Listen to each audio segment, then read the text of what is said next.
Hey everybody, how you doing? I'm Pavs, rising VTuber and artist, and today we're going to be working a little bit on this thumbnail, or rather reworking. So, the day that I made this thumbnail, I actually was a little bit short on time. Hang on, let me get rid of the logo. I'm going to pop up the original sketch that I had for it. So, very faithful recreation for the most part. But first of all, there was like a thing that I was missing over here, and also I'm not really happy with how the shading turned out over here. Like especially with the first of all with the glowing sigil on the floor, and also the bit of I guess it's like corruption or slime or whatever that's kind of going out of the mouthpiece of the helmet or the hole of the helmet. Is it really a mouthpiece? What the hell is wrong with this part over here? There's a couple of things that I wanted to fix up for it, basically. I was gonna do the compilation of thumbnails for Hollow Knight, like, this week. But there's just these last few little things that I wanted to fix up for this one. Like, out of all of them, this one's the only one that's, like, I felt like there were things that were bugging me.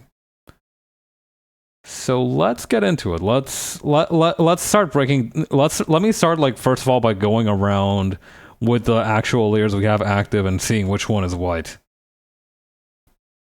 All right, let's see. So first of all, this part here. Okay, what we could do is we could start by figuring out this circular part on the floor. So I think rather than... Hang on. I think rather than having it like this, we could just try to make... Hang on. I'm going to make a copy of the entire folder. I think that'll be the best move in case we... First of all, in case we want to do it before and after, and second of all, in case there is something terrible happens and we have to jump ship. But yeah, let's see. We can get rid of this one. Am I crazy, or does it actually look better without the little bit of highlight? Let me add it in a separate layer, and we can begin with that. I think that might be a good place to start. Where's the circle tool? Oh, I'm sorry, ellipse. And that's just a round chord and rectangle. I have not done my game today. But look at the shape over here. You told me you could like obviously it has writing on it. It's been a long day. I don't know. These looked too similar, and I ended up drawing a rectangle instead of an ellipse. The dishonor of a lifetime, honestly. Though I don't know how I'm gonna come back from this aura loss.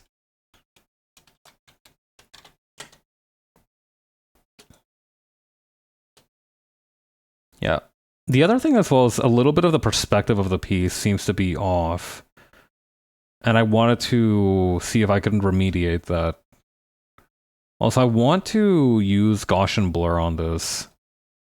Like, really, really hard. See how that goes. A little bit more than that. I don't know, is that doing anything? Is that doing anything at all? Maybe if I keep going. You know, maybe if we continue escalating, it'll eventually make sense. I think the thing as well is the sigil.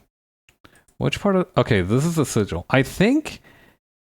I'm gonna need to... I think figuring out the sigil is also going to be a key component of how we proceed with this. Yeah, this is supposed to be like the map completion knowledge symbol. Do I have a backup of this? I don't think I do. I'm going to... Hang on. I'm going to tuck this away in a folder. And also paint it green. Sigil backup. That feels like the right move, honestly. But yeah, regarding the sigil, I think I want to try to flatten it a little bit more. Maybe make it bigger and then flatten it. Yeah, I think that might be the move.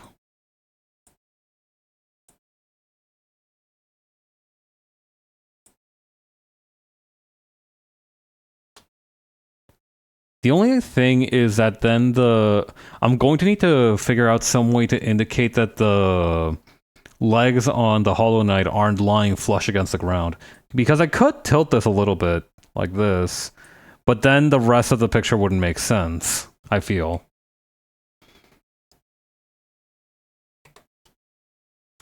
let's see. You know, like we can't go that flat, for example, but this looks nice. Okay.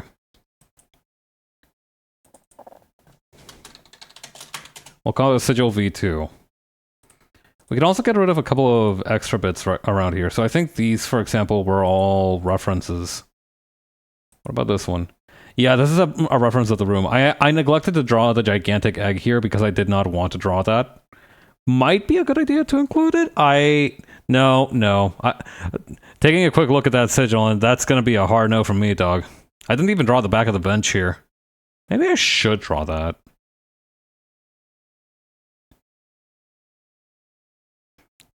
Nah. Let's try and keep this in scope as much as possible. Let's not expand too much out because I feel like that's going to cause us significantly more trouble than anything else. What do we have here? Oh, this is the arena inside of the whole thing, right? Actually, might need to hang on to that because I did have in the original sketch the idea that you would be able to see the arena in the distance here. But now I'm wondering if that's such a good idea. Also, I did originally... when I was looking at this earlier, I was like, why do I just have the sword like awkwardly photoshopped onto my shoulder there? And then I remembered, oh yeah, I had it plunging out of the guy here. Good times. Not for him, obviously, but like... Or no, not for them, obviously, but, you know. Also, not really for me, either. Okay, let's see. What was I doing? Okay, yeah, this was probably the... Yeah, we can probably get rid of that. What's this one? Another backup. Okay, we can get rid of that. That reference again. I don't know if we should get rid of that, actually. Now that I'm experimenting with this more. Okay, let's try this. The problem is that it doesn't have enough contrast for it to really stand out, which is actually a good thing too, but you know, in that case, why add it? Like, if it's so subtle that it can't be seen, it feels harder to justify its inclusion.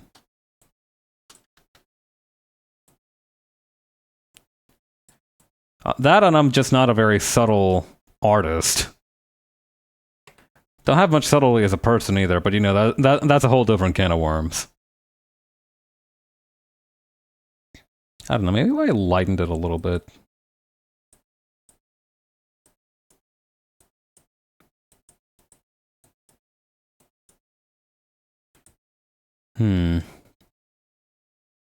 Yeah, I don't know. I don't know. I like that picture of that monkey with the head in their hands. I don't know.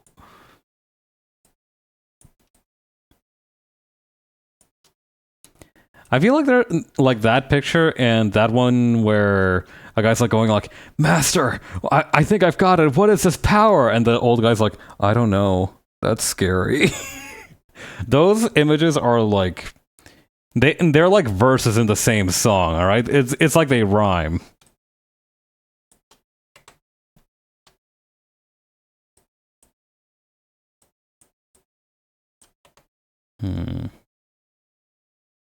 We should probably also get rid of the shiny part here. I feel like that's also one of the ones that I want to rework. You can see here that I've tried all kinds of different stuff.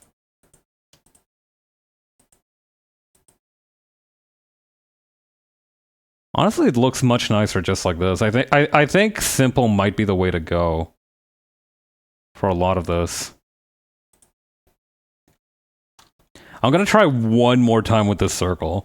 Like it's kind of a thing of pride now. Like now this is a matter of, well, not necessarily professional. By definition, most of my work is amateur, but you know, it's a matter of professional pride.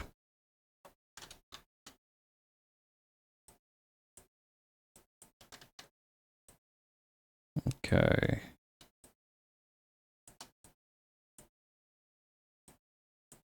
Yes? Question mark? Wait, I think I know what I'm doing wrong here. Okay, so let me try this. I'm going to mess up the way that this is spread out big time. And I'm going to try and almost rotate the... Hang on. This isn't working. Maybe we should try to... I don't know, maybe a circular gradient would be best first? No, but the thing is, like, this feels right, though. This feels like it's the right move. I don't know why it's not working, though.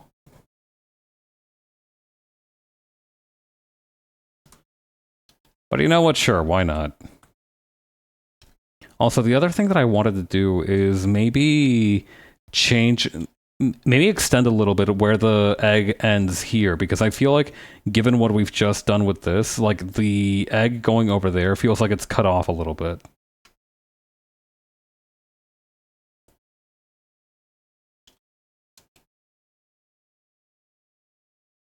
Oh, I like this one a lot better, but it's also not really going well with the rest of it.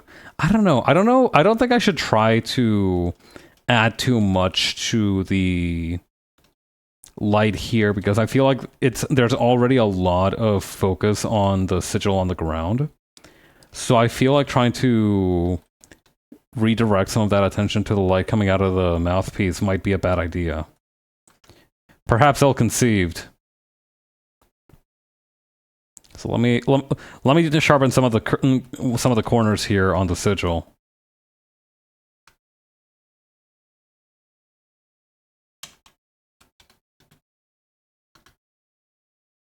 There we go.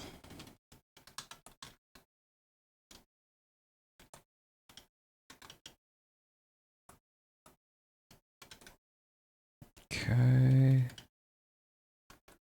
Might also just smooth out a couple of these corners, I think.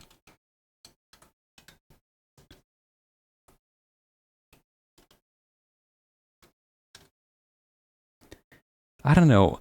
I feel like you should be allowed to say sharpen the corners to mean enhance or improve the corners, but it also sounds like you're just not making corners there anymore, which sounds also incorrect.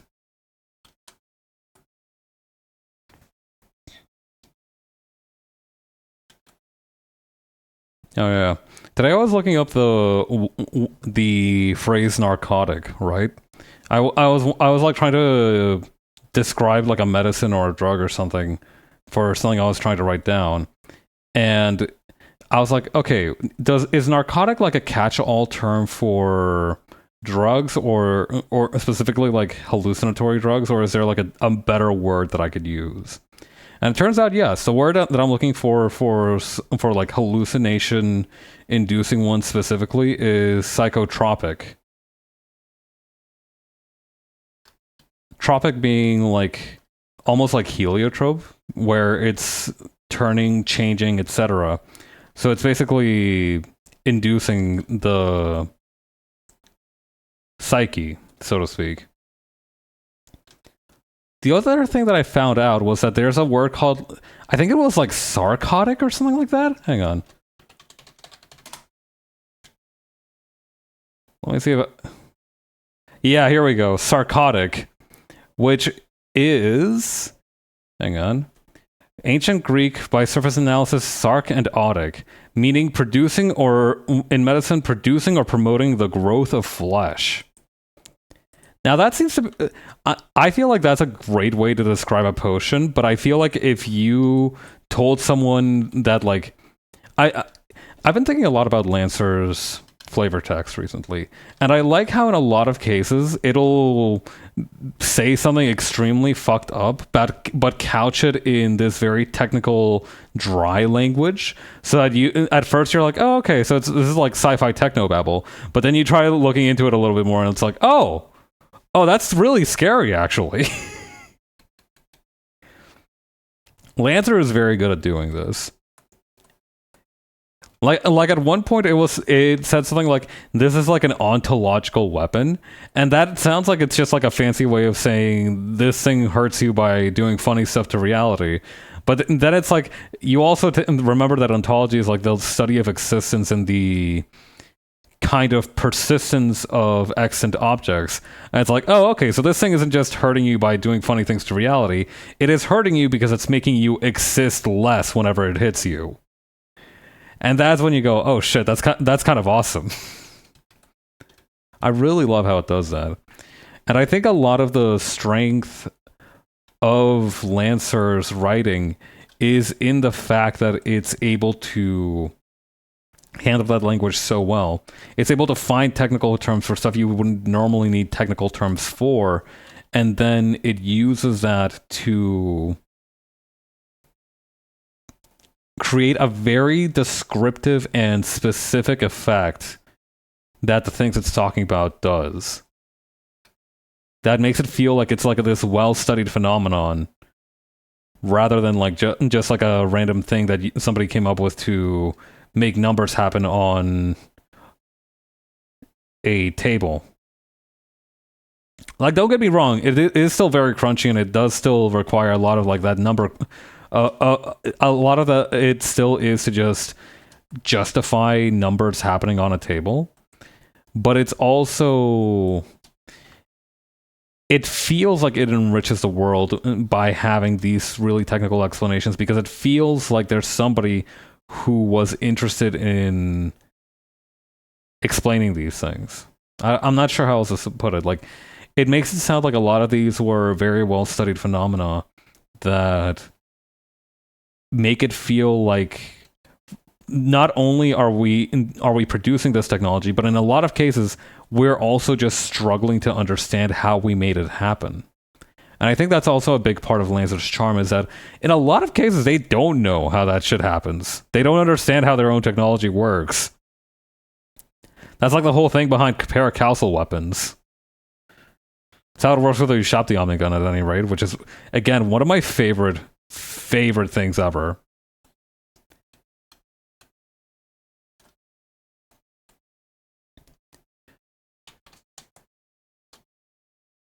Let's see.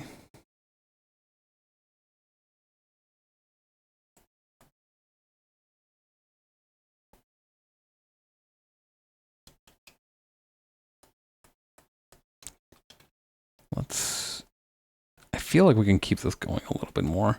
I was conflicted a little while back because I had always considered myself a cell shading kind of warrior.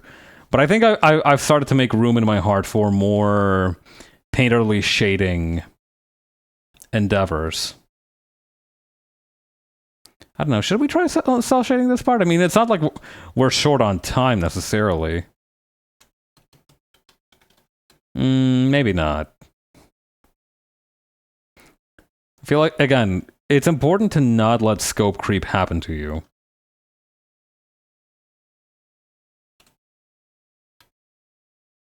Okay, how does that look with the brightness turned all the way up? Or the opacity turned all the way up? It's looking significantly better, but it could still use maybe a little bit more. And I should also try to make it curved so that it matches the grooves here. Okay, let's do that.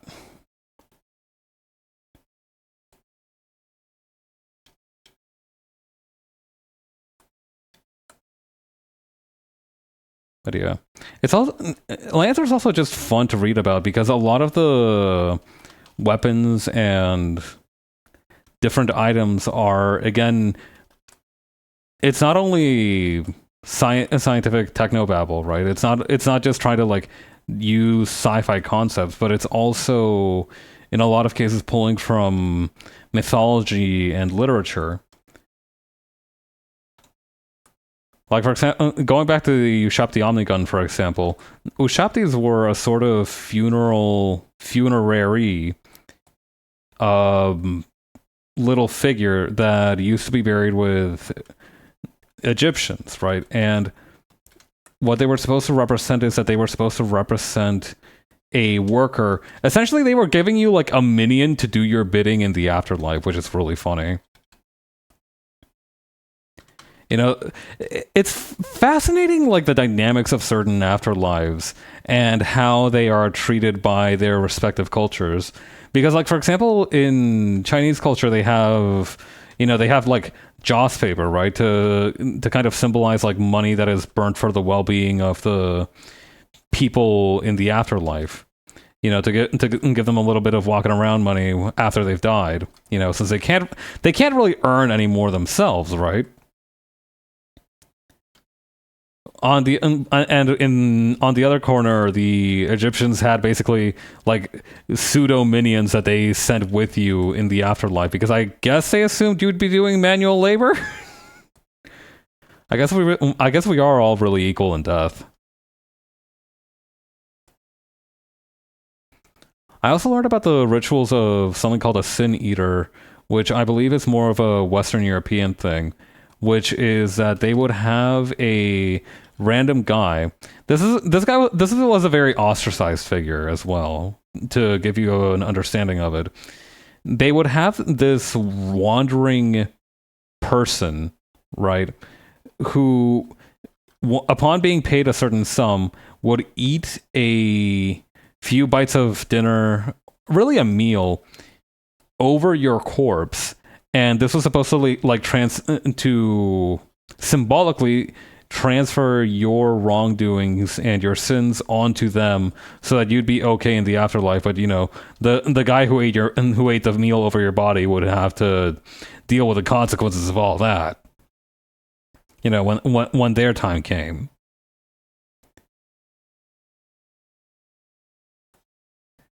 Fascinating approach to fascinating compromise to the issue of like into the idea of like, oh, your crimes will follow you into the afterlife. No, they don't.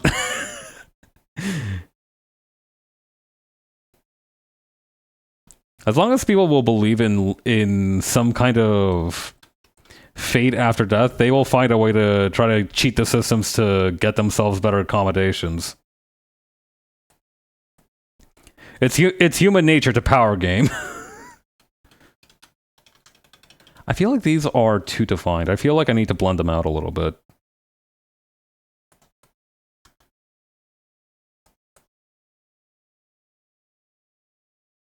Is this the blending brush or the blur brush? No, this should be the blender brush.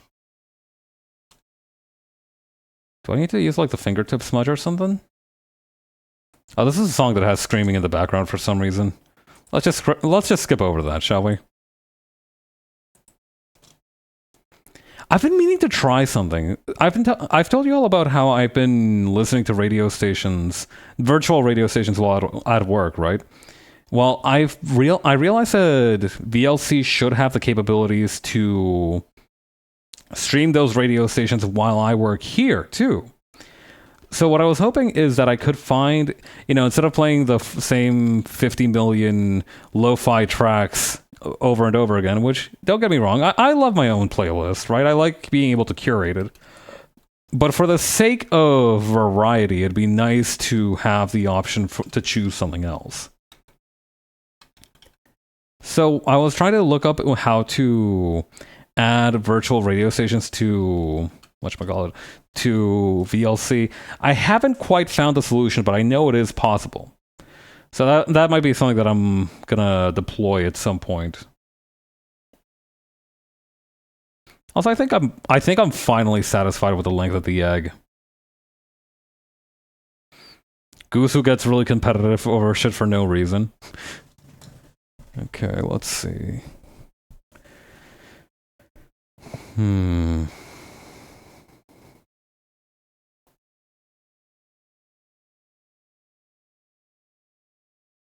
I don't know. What else is missing from this? I think we could do a little bit more with the shading on the sword here.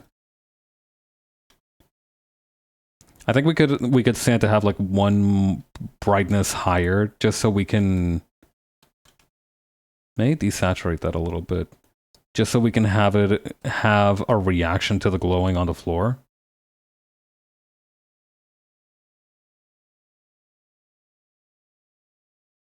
I think that would be a good move.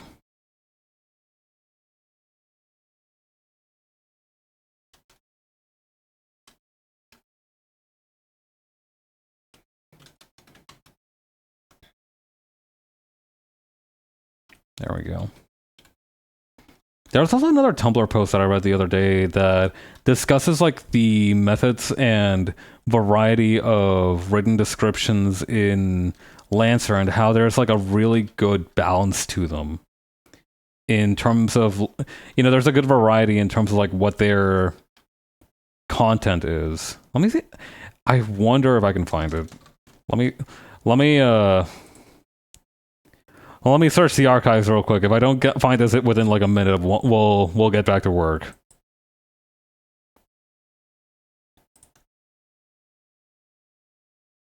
Probably left it somewhere here. It was definitely in like an ask too. So I'll be able to identify it through that.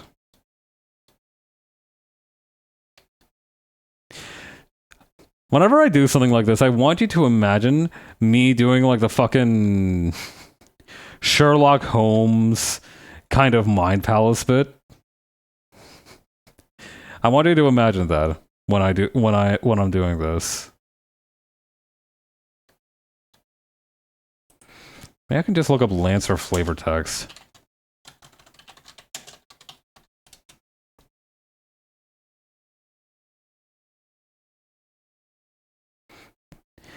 It's pissing me off that half of these are Deltarune tags. Because first of all, fair. Second of all, this is not what I'm looking for. Oh well, back to work. We'll get them next time. But yeah. I'm also really excited because I finally managed to get my hands on a copy of the hardback version of the... Hardback isn't the right word. Hardcover? Hardcover. It's wrong that they should call it paperback and hardcover, right? Are we not permitted to call it hardback and paperback, or like would paper cover be so heinous? Would it be so awful to call it paper cover for the sake of consistency, so that we may have just a little bit of linguistic consistency?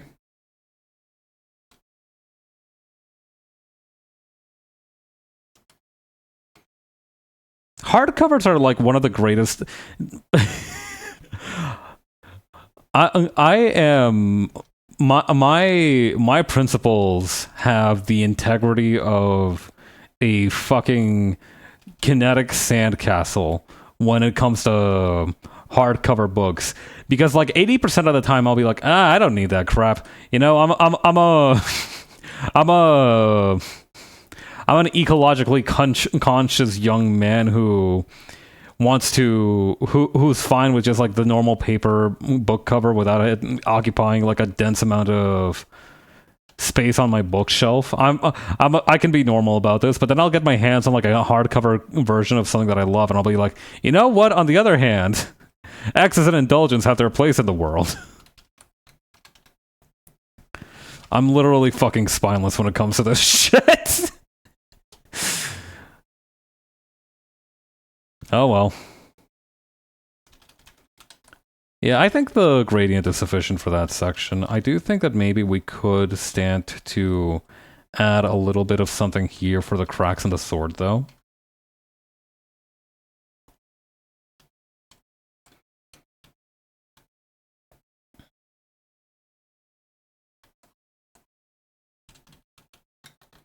But yeah. Let me try and reconstruct the Tumblr post that I was talking about from memory, because it raised a really good point in both the variety and the different, what each type of entry communicates. Because there are some that are just normal, extremely normal entries. There are ones that are just straight up like, yeah, this is a progressive knife from Evangelion. Cool, ain't it?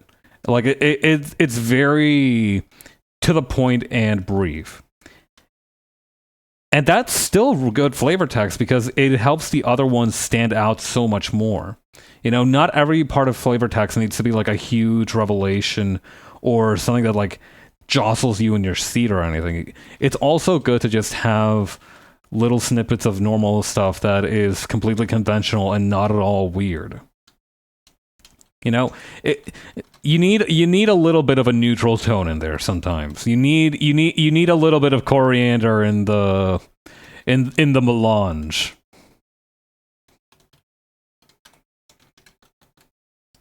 And of course there are ones that have like a little punchline in them. That so, for example, I think in one of the Lancaster powers, it talks about like a special repair drone that you can send out that is consumed when it repairs an ally, and it provides a small description of like how this technology works. It's saying like, oh yeah, it has a bunch of very malleable silicate and metallic components in it, and when it attaches to your buddy, it dispenses those and is consumed in the process. And you're like, oh, okay, cool. And then it also turns around and is like, oh, and by the way, because of how this looks, a lot of pilots used to call them mech snacks. And then and then that's like the sucker punch. That's when you go like. Pfft.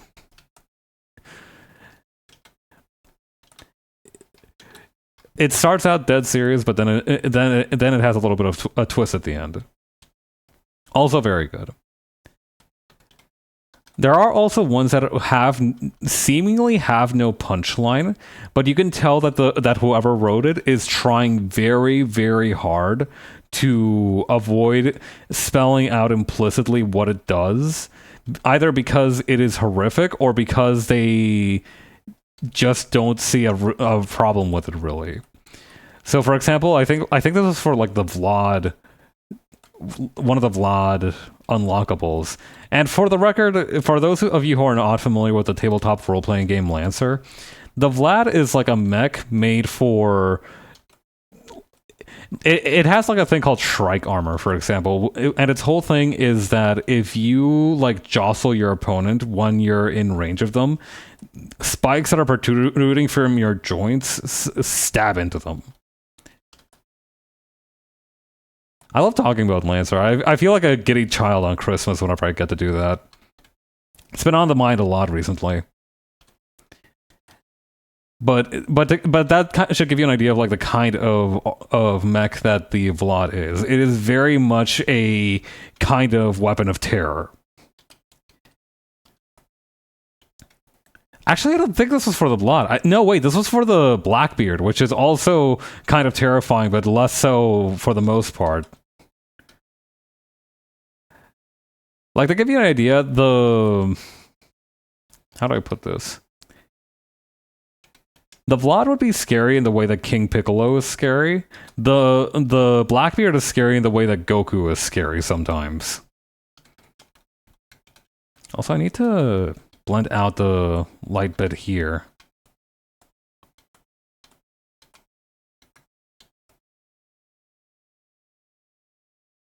Would that work? I mean, kinda, yeah.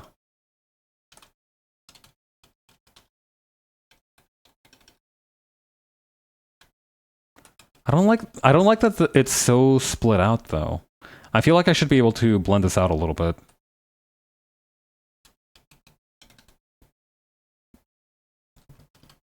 I mean, that's kind of working.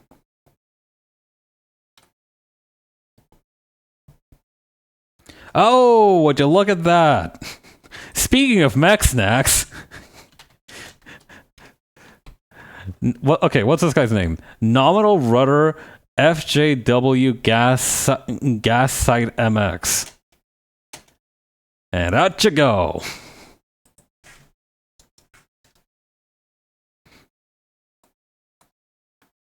Does anybody remember Avast antivirus?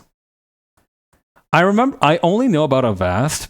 I think I had like a very tech-savvy roommate when I went to boarding school, and he told me about Avast antivirus. I think he had it on his computer, and he told me about it one time. Like, he explained to me what it was. And the only other reason I know it is because I remember it from one of those, like, animator versus animation videos. And I think, like, one of the punchline was, like, the antivirus managed to identify the animation as a threat, and because it symbols like a little treasure chest, it like locked it away in a treasure chest for its presumed crimes.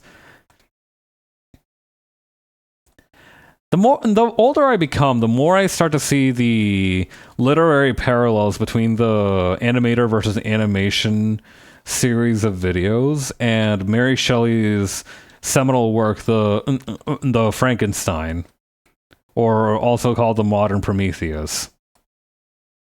I'm using seminal in this term correctly, right? I think, doesn't that mean like it's named after it? Highly influential in an original way, constituting or providing a basis for further development. Nope, okay, I got it right. Let's go. I love using the correct words for the correct purpose. Something very satisfying about that. That's why I love stuff like Wiktionary, where it can tell me precise definitions for stuff that I'm probably only going to use once or twice. It's like a sleeping bag or like or one of those inflatable mattresses. Like, you don't know when you're going to use it, but when the one time you do need it, you're going to feel like an absolute genius for having invested in one.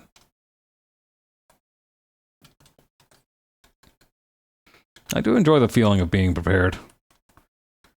Well, rather, I think it's more so that I don't like the feeling of being unprepared. Well, no, that's not true. I don't think that's special as an emotion, right? I feel like most people don't enjoy feeling unprepared. But I don't know. I feel like if I prepare for something correctly and it ends up helping somebody out, especially in those situations where like when something that I prepared isn't even used for my benefit but to help somebody else, I feel I feel like I'm on top of the world for the rest of the day. Truly an awesome experience.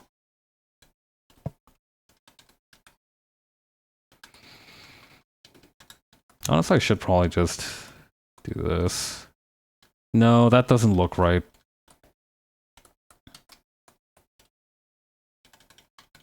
Oh, wait, maybe like this. Yeah, and also just...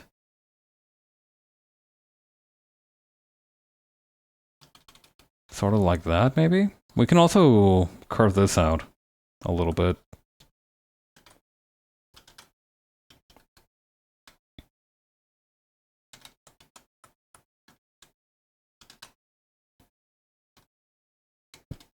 Yeah, we can add a little bit of a highlight to the edges of the sword here, too.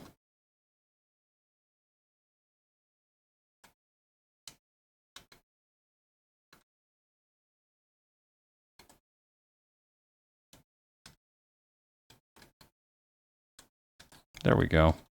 A little bit of a one here, too.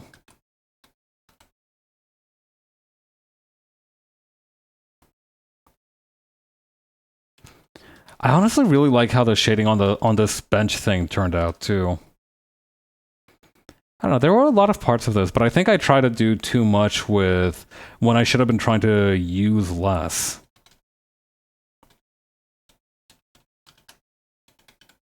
It was definitely one of those situations. That being said, I am interested in seeing how this works out. Hey, Jupiter, how you doing?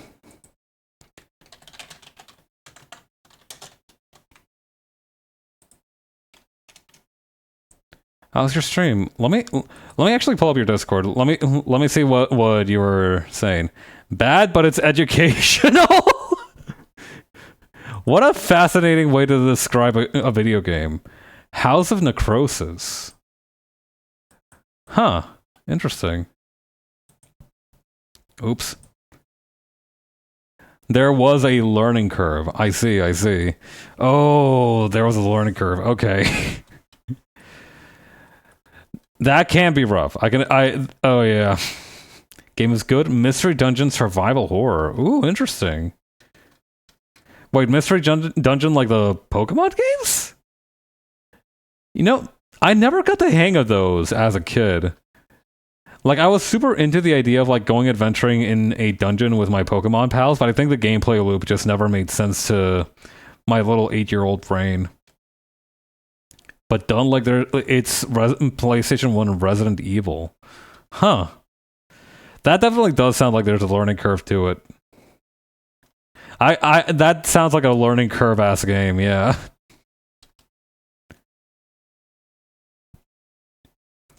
Wasn't even hard, which is the bad part. Died multiple times while grinding because I didn't pay attention to hit points while spamming turns. Sounds like it got a little goofy out there. Mystery Dungeon is a franchise outside of Pokemon. They don't believe in healing. That's the Warriors' way, unfortunately. I can't fault Jupiter for not believing in healing when that's just what their warrior spirit tells them to do. But yeah, it's a franchise outside of Pokemon, huh? Hang on, let me Google something real quick.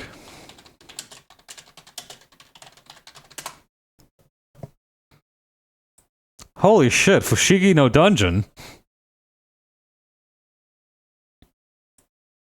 I believe the first Mystery Dungeon was Dragon Quest spin-off.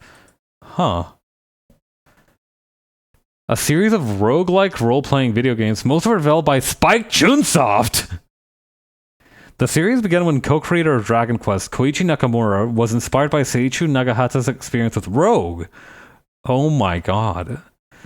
Who is also a fellow developer from the company and a desire to create an original series. Huh. Okay. Chocobo series, Mystery Dungeon series. Despite the moderate popularity of the franchise, there have been numerous manga, anime, and novels published under it. Whether they are coming from the company's original series, Shiren the Wanderer, or across many crossovers. I love how it says, despite the moderate popularity of the franchise. Like, okay, that's a little rude. I feel like that's uncalled for. The premise of most Mystery Dungeon games is to play a silent protagonist who travels across the world to discover mysterious dungeons that have randomly generated rooms and never have the same patterns upon entering into it more than once, with the protagonist sometimes accompanied by a group of party members or going alone. Although it is relatively inspired of older roguelike games like NetHack, the franchise had a few unique gameplay elements that would appear in future titles. One such is rescuing other players online via a generated password. Since its debut in 1993, the franchise maintains a strong cult following for its challenging yet rewarding difficulty and how it appeals to hardcore RPG fans as a whole. Shiren the Wanderer allows them to do whatever they want with the gameplay since it's their own series. Nice. The children desire the mines. Dungeon grind? Low-key, kinda. Shiren will kick your ass though, so it's much harder than Pokemon. Whew, that's scary. Guys, trust, I'm not playing Brain Dead style, it's just hardcore. I'll believe that. No, this definitely sounds like a very cerebral... This sounds like a think in rice bags kind of game.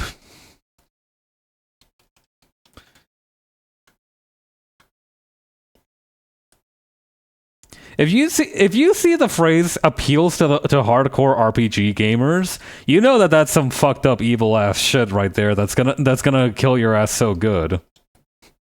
I was playing it Brain Dead style. Well, nothing wrong with that. Tap in, brother. Many choices in Mystery Dungeon games.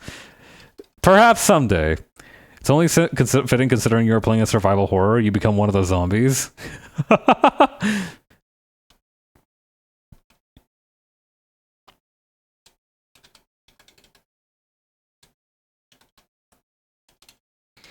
Okay, let's see what happens when we use this with the blending layers. Nothing, nothing, nothing, nothing, nothing, nothing, nothing. Oh, are you for real right now? Maybe I just need to lower the opacity on it. Or maybe I need to try something more drastic. As I said, I was grinding while not paying attention to HP. Rep. I damage? Oh, when did that happen? I suppose that is the main risk of those games that are based more on having like a dialogue box of consequences, because I remember playing Fallout before I got the hang of it, and sometimes I'd be like, wow, when did my companion get so low on health? Meanwhile, like if I scrolled up just like a couple of inches up the message screen, it'd be like, Ian just got impaled through the chest with a spear.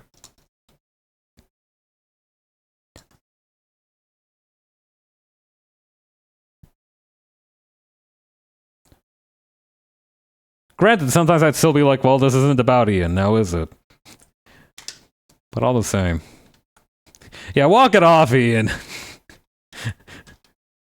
Christ, I gave you a stim pack like an hour ago. What do you want from me? goes to sleep and wakes up in another timeline where there's a strong branch of the Fallout franchise's Mystery Dungeon spin-off games. They had the opportunity to do that with Fallout Shelter, and they fucked it up. We could have had it all. In other Mystery Dungeons, you get HP back when walking. The game Jupiter was playing is cruel and unfair for not doing that. Oosh. Oh, thank you for the follow.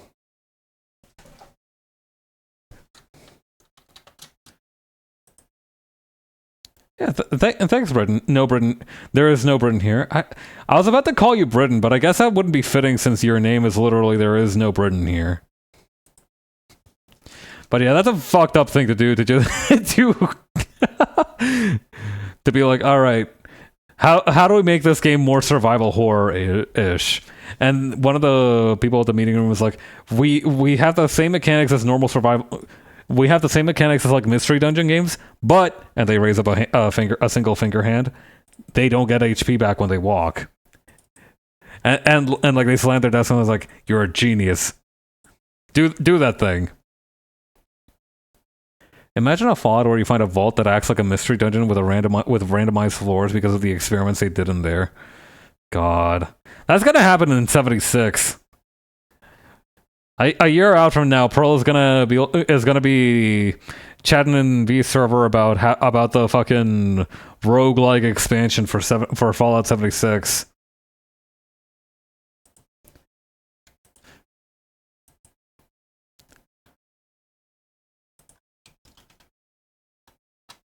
Pearl is like the most efficient advocate maybe I've ever heard of for Fallout 76.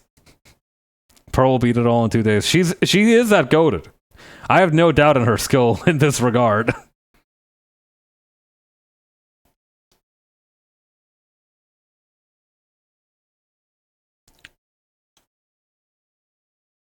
If you asked me if she could do it, I'd say she could do it. Next, Elder Scrolls get a concrete footage release, and it looks mysteriously like Kingsfield. Now that would be like. You say that, but to me, that's to me is like that one bit from The Simpsons where they're imagining like a utopia with a bunch of people singing and dancing around.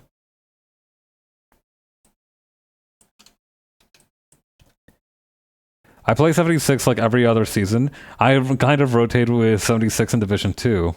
I see. That's what I wanted Elden Ring to be. Wasn't there like that one Kingsfield sort of ish inspired game on Steam? Like it was called something or other Night.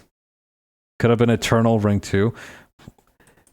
Did they hang on, what hang on. Eternal Ring franchise. Eternal Ring Wikipedia.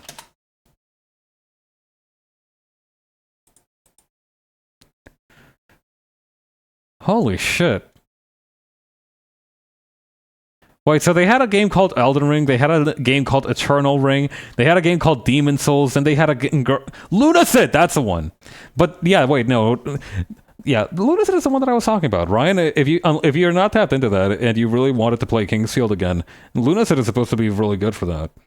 But yeah, what is From Software's deal? They had Demon Souls and then they had Dark Souls. They had Eternal Ring and then they had Elden Ring. Are they gonna have like Kingsfield and then they're gonna have like fucking, I don't know, Emperor's Field? Like what is with these titles? It's like making me a little bit paranoid because I feel like there's no significance to the fact that they're connected other than the fact that they're from the same studio for most of the part. Right? Like that's kind of weird. FromSoft made many not Kingsfields. Bring back the puzzle game. You know what? That's true as well. We need those like super heavyweight championship game studios that everybody gasses up all the time. We need them to get back into making like super basic puzzlers and platformers. I feel like this will be what heals the world. Fly Knight gave me good Kingsfield vibes. I say many, but it was like 2. Well, okay then. Echo Knight. Ah.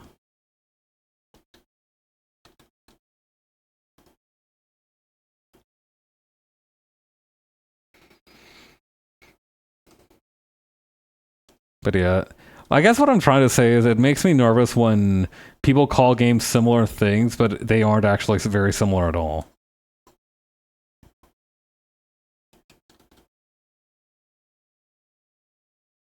Like it feels like they're fucking with me somehow. Echo Knight is an adventure game that's kind of vague when talking about all the FromSoft games. That is true because like now that I know that FromSoft was moving like that with what was it called again? Eternal Ring. You know, I don't know what to expect from them. They're like a chameleon. They could do anything.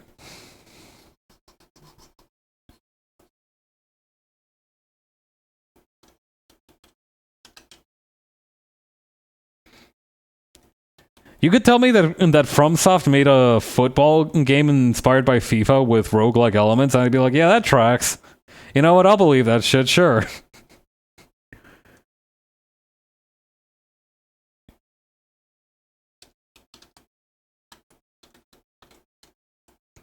Devil's Spire is also heavily Kingsfield inspired. I see.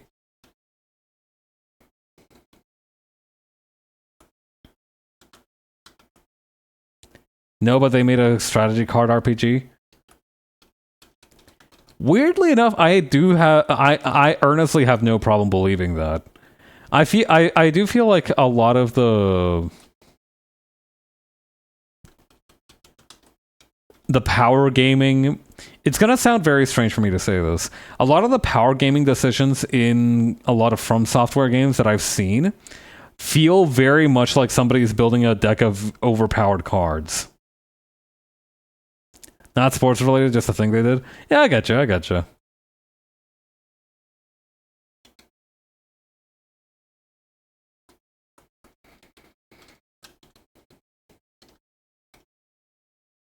Okay, then over here.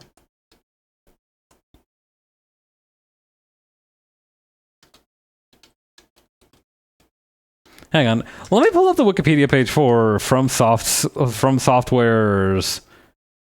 game library, because like maybe I'll see some other shit that'll freak me out. Okay, Kingsfield 1 through 3, Armored Core, and then Project Phantasma, Shadow Tower, and Echo Knight. Shadow Tower looks metal as hell. What's Echo Knight about?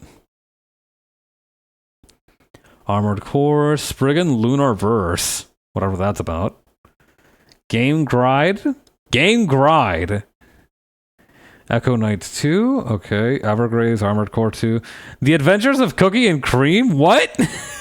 Hold up. Yo. Yeah, no, this is... I was about to say. Known as Kuri Kuri Mix in Japan and Europe. Aw, cute. Cookie, known as Chestnut in the European and JP versions, and Cream are two bunnies who are on their way home on the eve of their clan's Moon Festival. However, during the journey home, they meet a messenger who tells them that the moon is gone, and that if no one finds it, there will never be another festival. After each of them is given a crown as a symbol of courage by the mysterious messenger, they go on a journey to get the moon back. Fucking awesome. Forever Kingdom, another action role-playing game, okay. Lost Kingdoms. Is this a... Oh wait, no. Card-based action role-playing game. Okay, wait, this is probably the one that you were talking about, Ryan. Murakumo Renegade Mech Pursuit. Togi, Myth of Demons, Silent Line, Lost Kingdoms 2, Shadow Tower Abyss, pardon me. Okay, so Forever Kingdom and Lost Kingdoms are two different games, for example. Kuon, inspired by the... Oh no, this doesn't have an inspiration, it's just an all original, okay. Metal Wolf Chaos, I've heard of that before. Yoshitsune Eiyuden, the story of hero Yoshitsune, okay. FromSoft developed a lot more games than I had thought they would. They were moving kind of crazy back in the mid-2000s.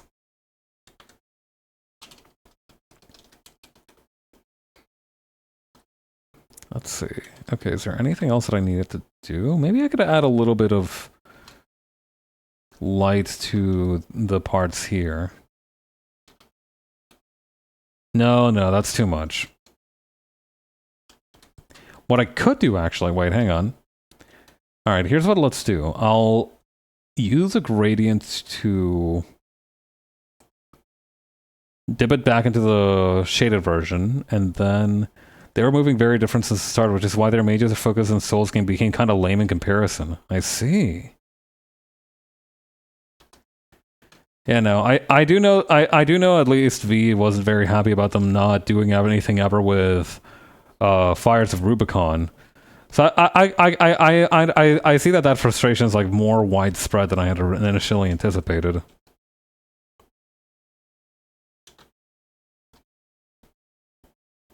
To be fair, Dark Souls did make them like $1 darkzillion.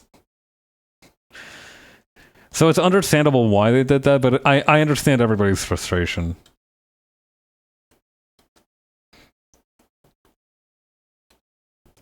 Armored Core skipped a whole generation in modern era, meanwhile they got multiple games from PlayStation 1 to 3.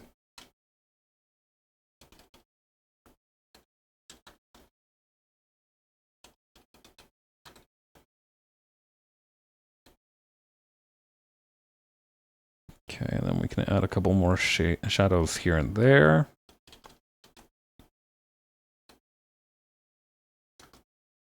Yeah, I think since we're not using the mouth beam light emission anymore, I think we can do a little bit more shading with the gloves here.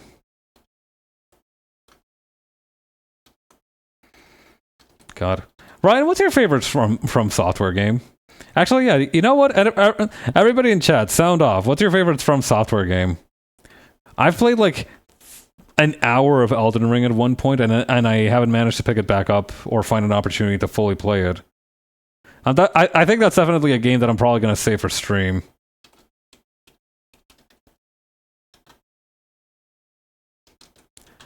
While most people would feel upset by backseating, I feel like I might actually need it a little bit, given that I've never played a games like in this vein before. Or maybe that should make me more defensive about no backseating. Who knows?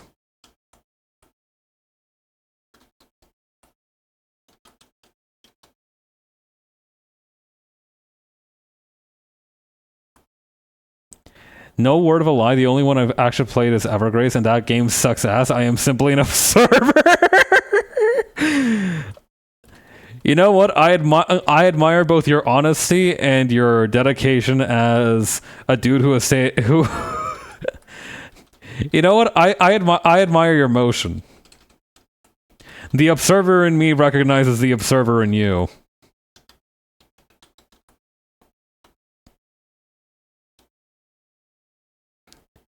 I don't know. I just felt like I should.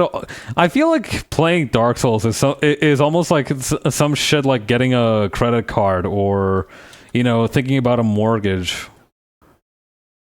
You know, I feel like while I might not have been interested in it at some point in my youth, I feel like it's something that I should try. I should probably get around to doing at some point. I respect FromSoft heavily, but I know when shit is shit. That's probably why Evergrace didn't even have like a spin-off name. You know, they're like, okay, we had Lost Kingdom. We can probably rename that to Forever Kingdom and give it a different skin. But Evergrace was so dogshit, we're never ever using that again. Stricken from the records. I own Armored Core 6 though, but I only beat the first level. Yeah, that's fair.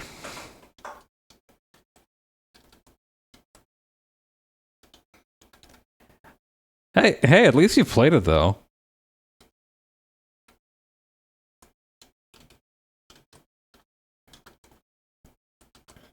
Okay, I need to soften this shadow more.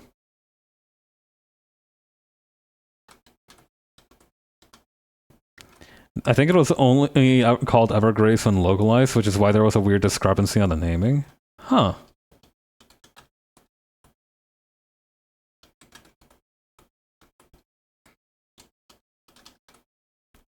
Okay, let's try this. Actually, you know what? I still have the page open for. Hang on, Evergrace.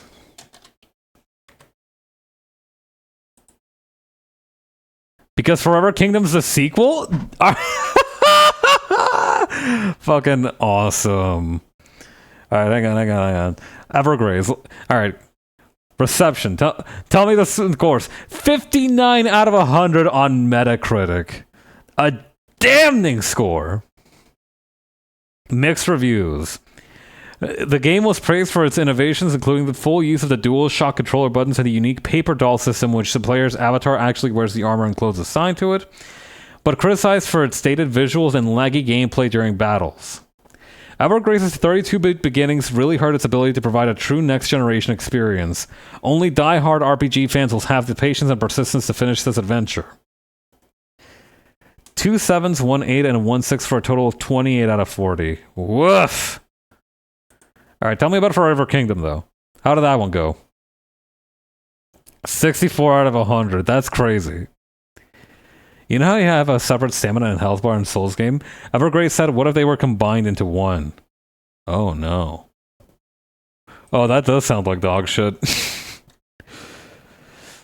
Yeah, sadly, it seems like Forever Kingdom was also not the best. Like, a 64 out of 100 isn't quite as bad as, like, a game in the 50s, but... yeah, like, numerically, it's just not as bad, but good God.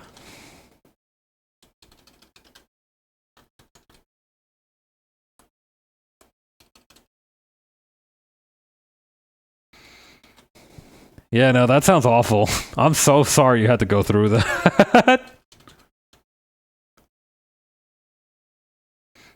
Evergrace, more like Never Grace.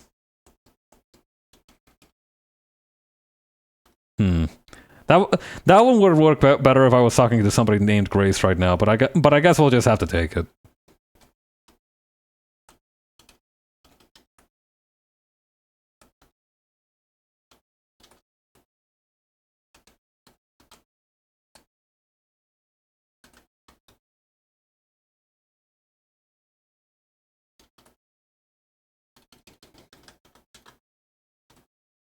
Okay.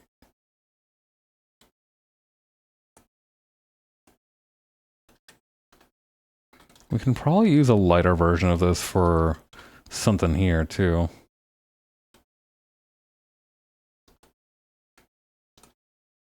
Maybe slightly less light than that.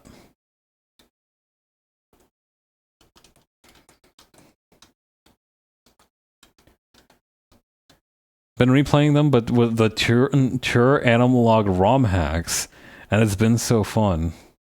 Oh, True Analog. Tell me a little bit about that. What's that about? Or are they just like a specialized ROM of the game? That seems to be becoming more popular. Or rather, that would make a lot of sense too. You know, I feel like not all games are as compatible with modern technology. I feel like playing games in the GOG program has somewhat spoiled me, because now I have unrealistic expectations of how well they'll map to modern technology. Someone made Armor Core ROM hacks where it controls with the modern 2 analog stick control scheme. Oh, that's what you mean. I see. That does sound pretty cool.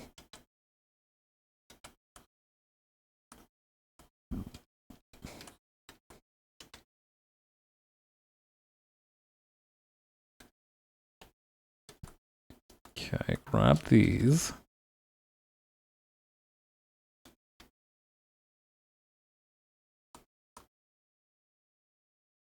And we can add a little bit of shadow here and there.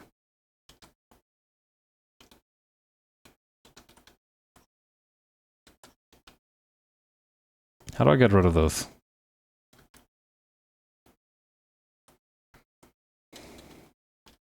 There's something so magical about the fact that you can modify games from that era so well. Like, I feel like that feels almost like a sort of sorcery.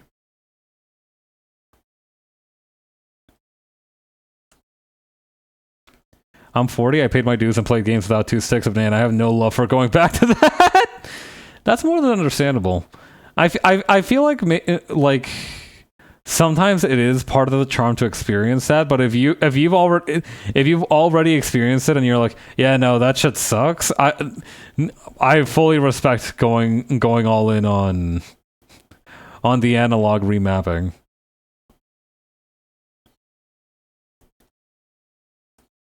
Also, it's just not for everyone. Like it took me a lot of time to get used to the Resident Evil tank control scheme.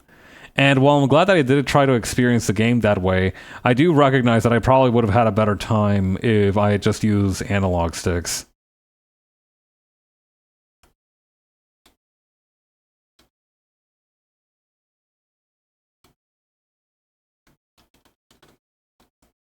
I am a very stubborn bastard, though, so that'll happen to me.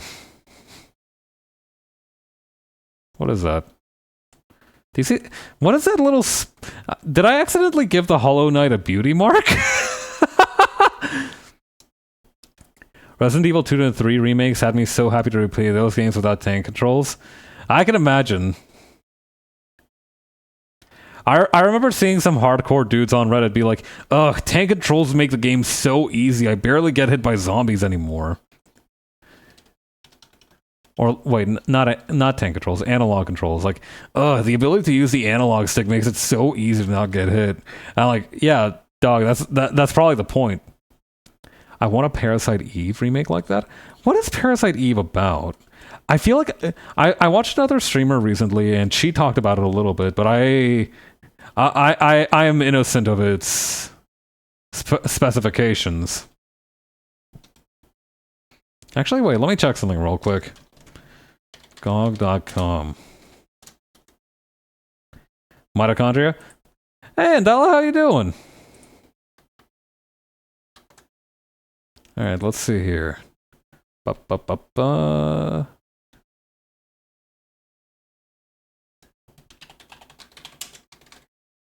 Is Parasite Eve on GOG? It is not. That makes me sad.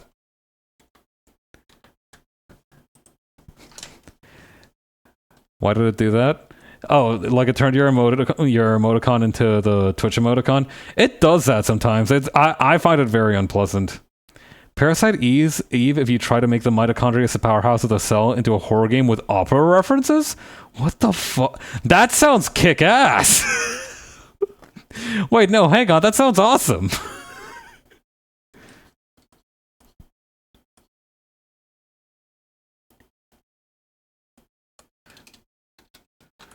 I love it when things that are fairly mundane get elevated to like epic status. Need to do a replay soon? I hope you have fun. That sounds really interesting, actually. You know what? I do feel like the mitochondria doesn't get enough respect on its name. Like it had that one little corny description of it, and now its aura is just permanently destroyed.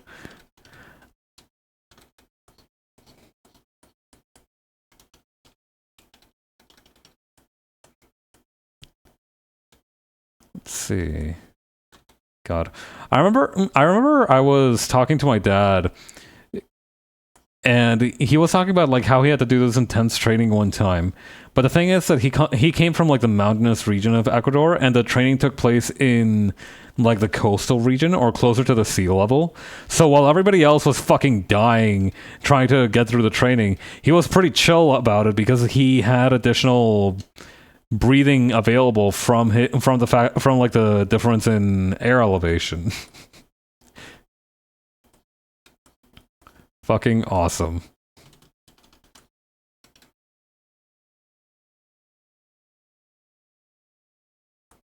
Okay. Kind of feel like moving this part of the chitin a little bit closer to the edge.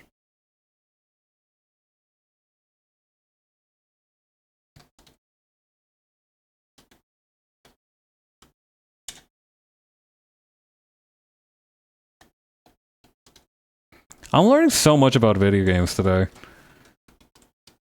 I love it when that happens. I love it when there's a random like 90s video game that has like the most kick-ass concept you've ever heard of, and then you find out that like 5 people have played it, but it has a strong cult following. I adored when that happens. Like it genuinely feels like I went through like one of those like you know in fantasy stories where like they go through a book or a closet or whatever the fuck and they end up in like a fantasy universe where it has a bunch of esoteric and interesting information and world building. I feel like that's what happens to me whenever this occurs.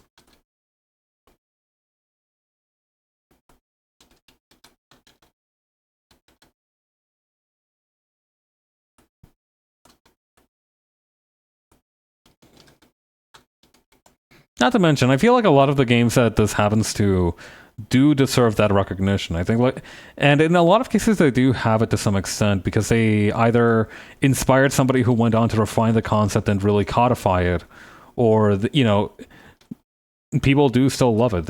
Even though it didn't bring its creators much success, it still found its audience, which has to mean something, right?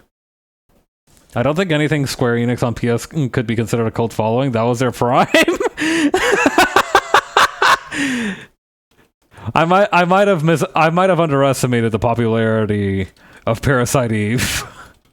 My fault. Yeah, no. We were talking about FromSoft earlier, how they were moving like crazy in the mid 2000s. Mid 2000s, Square Enix was putting fucking points on the board like Kevin Durant.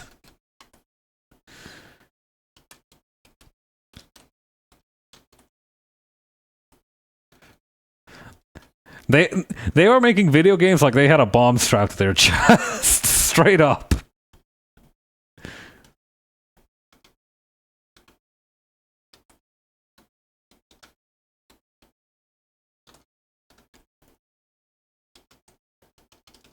Okay, and then we're gonna do over here.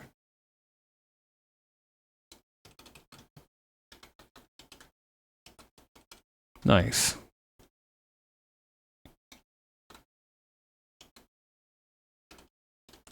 I don't know. Is Square Enix back? Like, has Square Enix like recovered their sauce? I feel like nowadays they've been so busy doing shit for that Final Fantasy XIV game that I feel like we just haven't had much else. Well, no, they're doing the fucking Dragon Quest remakes, aren't they? I forgot about that too. Square Enix's current business model is to just throw their PS1-2 library into Unreal Engine 5 and see what happens. That is kind of what's happening with the Dragon Quest series a little bit, I think. Or wait, is Dragon? I need to look this up. Is Dragon Quest isn't Square Enix, is it? It's not. It's absolutely not. No way it is. Nope, published by Square Enix. What the fuck? I feel like I'm losing my mind.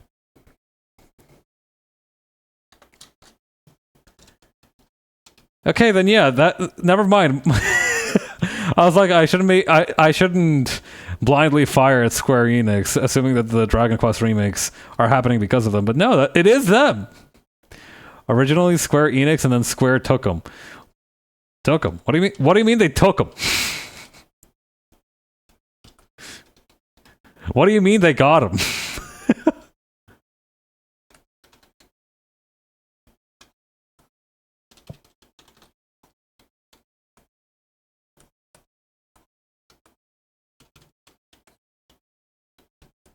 Square got Enix in what was almost like a hostile Oh, wait. Okay, wait. Enix and then Square took over.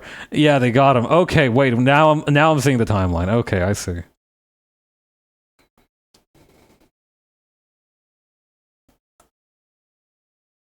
Now I understand.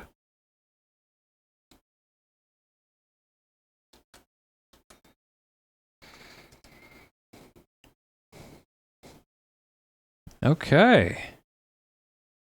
Let's try this. I think I'm pretty happy with the shading on this that I've reworked. She squared my Enix until I Final Fantasied.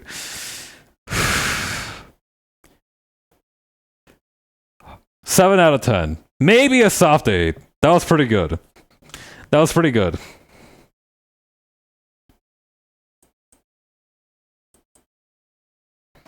I did smile. I did smile quite a bit at that.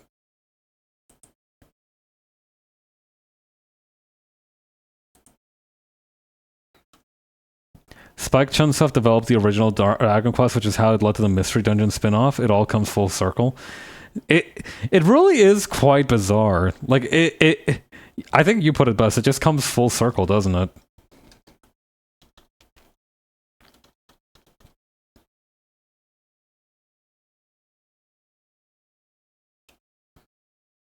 Okay. So what do we do with these precisely?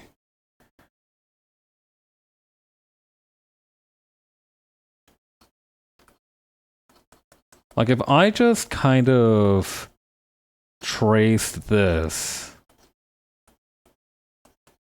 right? What'll happen if I do that into blending mode? Not bad.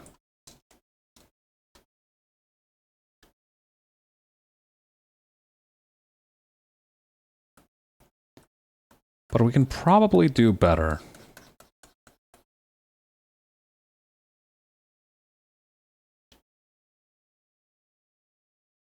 Or,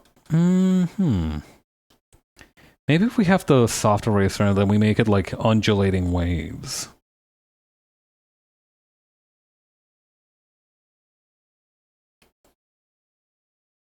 Ooh, kind of liking that.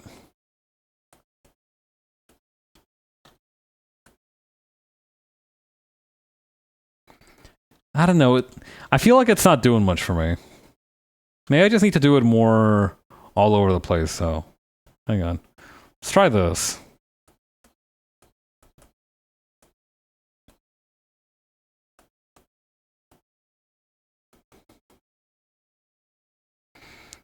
It is really funny, though, that, like...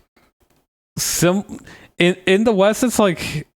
For the past few years, at least, it feels like the kind of winners of the mid-2000s to late 2010s ended up cannibalizing like 15 billion game studios and slowly shutting them down one by one when they couldn't immediately lay golden eggs with bare threadbare resources and dog shit management and direction, right?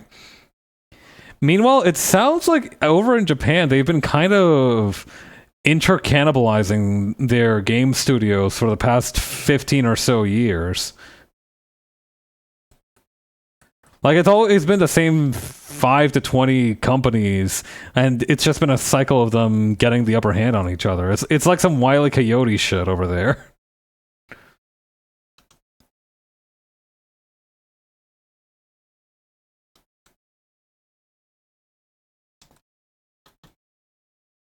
Fascinating. I bet the full family tree, like the full timeline of the whole thing, is quite fascinating. Square is basically Japanese EA now, and yeah, they just keep cycling. Fuck! No matter the culture, the existence of EA anywhere, the existence of the original EA is already quite abominable. The existence of the possibility of it happening in different countries is horrific. No one should have to live like this.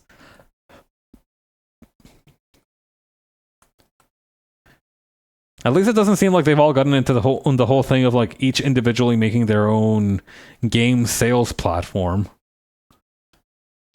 When that happens, that we're well and truly fucked. I live my heroes live long enough to become the microtransactions. Ain't that the truth? You hate to see it, but it happens more and more these days.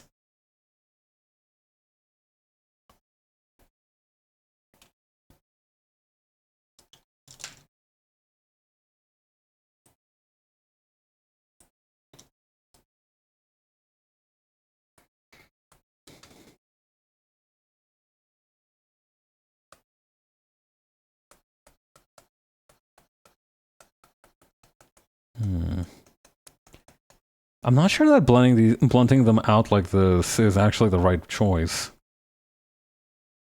Maybe just the very, very edges.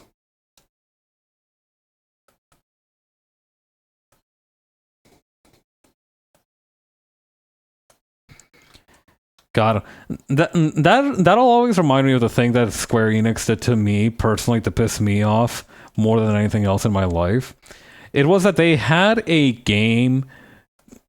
They had like whatchamacallit, like a mobile port of The World Ends With You. And once they announced the Switch version of it, which ended up being a straight up port to the Switch of the mobile version, they took the mobile version off the mobile market. So now you can only buy The World Ends With You through the Switch version. And that pissed me off so fucking bad. I also remember hang on. I also remember this one game called Imaginary Range that they released on iOS, and they were gonna do like an episodic story with it, and they never ended up doing anything. I think they released 2 episodes of it, and then they stopped releasing any more. Hang on, I gotta look that up just to make sure that I wasn't hallucinating Imaginary Range.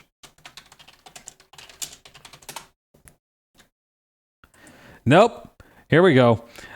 Interactive comic by Square Enix designed for iOS and Android. An HD version was also available on iPad. The experience revolved around 2 characters with the intention of saving the world using a strange device called Pad. The experience had several famous Final Fantasy characters appearing as cameos. God. Yep. 2 episodes, and then this section is empty or needs to be expanded. You can help the Final Fantasy wiki by expanding it. That's crazy. Mostly positive initial reviews. Various issues of the game brought about a halt to development and activity in 2013. Remained available until it was withdrawn for compatibility reasons in March 2017 and has been suspended since. Episode 2 was pulled from the App Store for iOS after serious conflicts with Episode 1.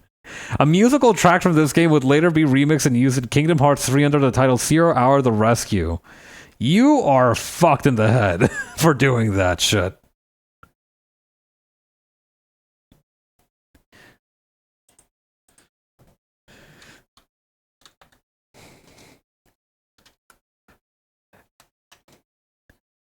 Like, yeah, we'll abandon this interactive comic experience, but we'll bring it back as a musical track. No sense letting it go to waste.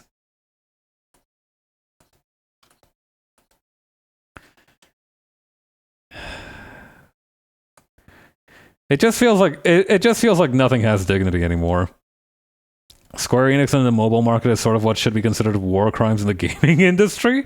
A little bit. It does feel a lot like when like you see a government office hurriedly ordering a shredder truck to come by and burning documents in the dumpster. Definitely got those kinds of vibes.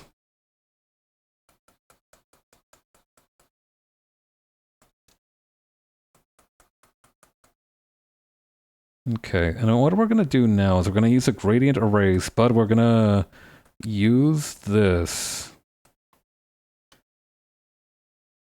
Let's see, there we go.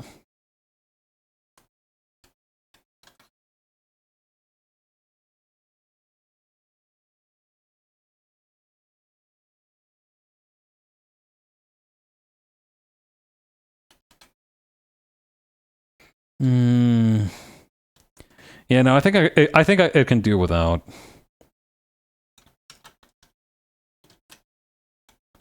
Honestly, I think what I could do to make it better is just... They recently canceled a Kingdom Hearts mobile game that was basically completed and said they were no longer going to develop new mobile titles for now, and then immediately announced a Final Fantasy Dissidia mobile game. Fuck me. Wait, the Kingdom Hearts mobile game, are you talking about that Union Key? Please tell me you're talking about Union Key. It's gonna be so fucking funny if you're talking about Union Key. Please tell me it was Union Key. I need it. I want you to tell me that.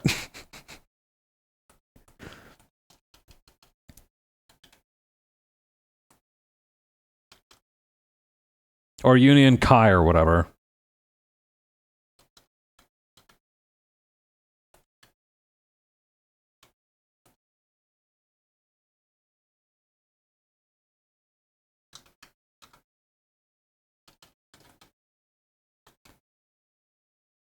Okay, and then over here, we're gonna just add a little bit of a thing here where the light beams would hit.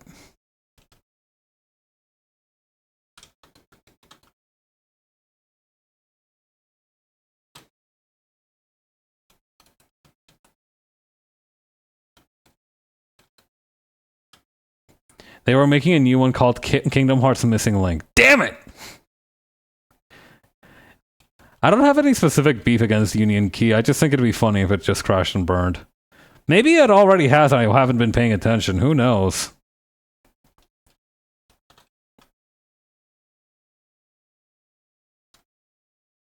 So that's a damn shame. You do hate to see it. Union Key has been off the air for some time now. That's why I'm confused. Yikes.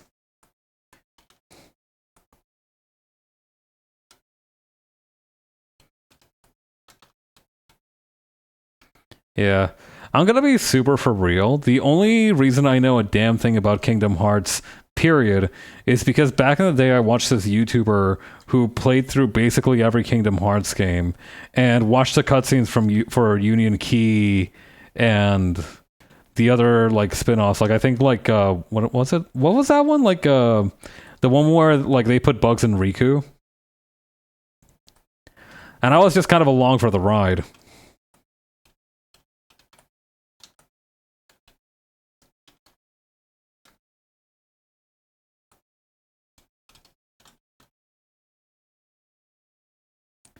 They changed its name to Union Key Dark Road.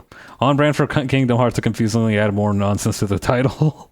Low key, yeah. Looking at you, 358 over 2 days.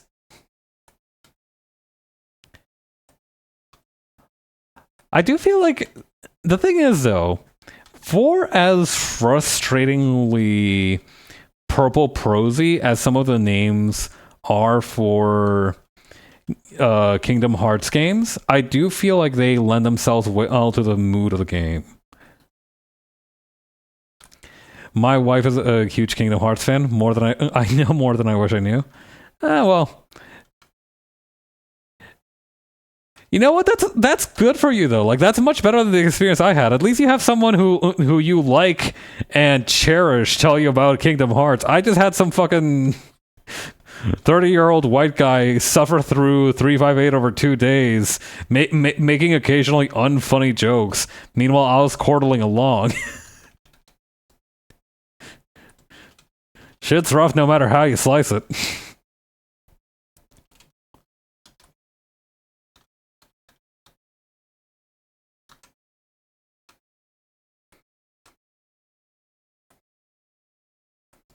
Well, those were some idyllic days where I had plenty of time to kill anyway. I think it's probably for the best that I found some. If nothing else, that I didn't invest my own personal time into Kingdom Hearts, which I now see would have been the wrong move in the long run. Because I feel like it was a party when Kingdom Hearts 3 came out, and then like 3 weeks later, everybody was like, "Wait a minute, hang on, this doesn't help very much at all." And then, you know, we've been waiting on additional news for whatever the hell they're cooking with the sequel with like Shibuya and whatnot for years. Granted, in that interim period, we did get The World Ends With You too. So you know what? All is forgiven. I don't give a fuck about Kingdom Hearts, but if you fuck with The World Ends With You, I'm killing it. I'm doing something drastic.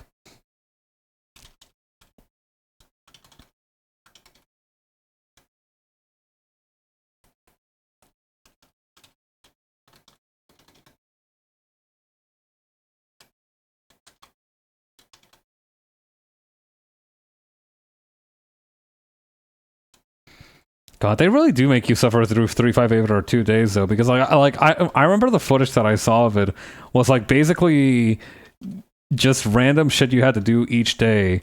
Come back, get yelled at by Syx. Not was it Syx? Who was the blue-haired one? Syx was a lame guy with the guitar, wasn't he? So pissed when they. No, it was Syx. Okay, no, Syx was absolutely the one I was thinking of. So pissed when they took The World Ends With You off the Play Store, right? I think I was getting ready to do like a long trip out somewhere, and I was like, you know what, I haven't played in a while, the World Ends With You. Let me go download that shit on my phone again. And I looked for it everywhere and it wasn't there. How easy DS emulation is? The thing is though, I feel like the DS emulation is very difficult because like I feel like it's a very controls heavy game. Yeah. No, Syx is absolutely the one I was thinking of. Syx is the one who yells at you every day when you come back as Roxas. That fucking blue-haired jackass.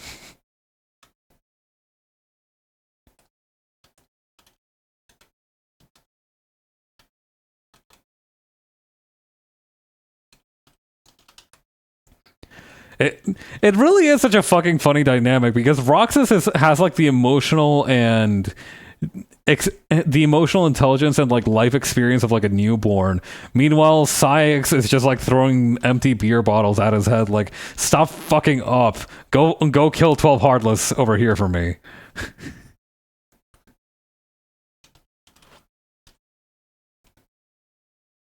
Really funny little situation that they had themselves there.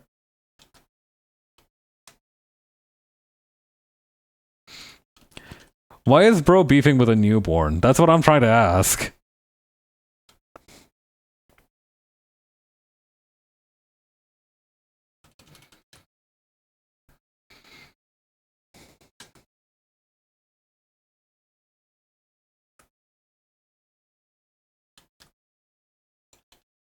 Hang on, let me try something real quick.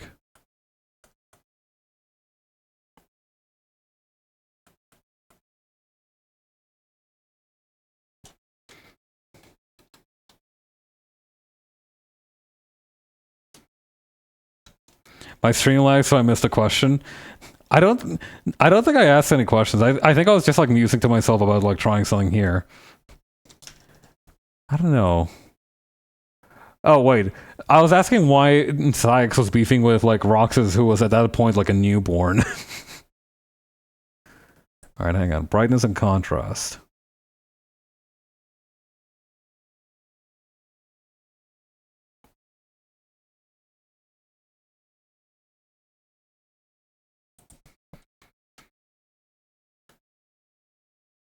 Yeah, honestly, that's fine.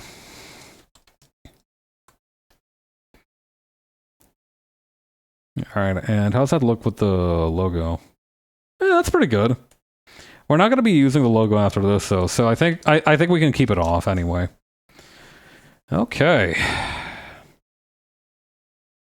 I still have like half an hour of time left to fill out. What should I do? Syx is that coworker who parrots the boss's emails while having no actual authority to tell you what to do. Yeah. Funny fucking bastard.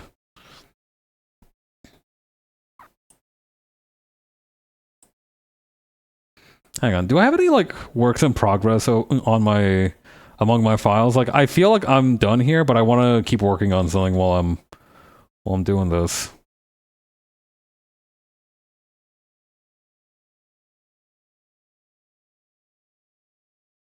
No, I don't think I have anything that's like work in progress.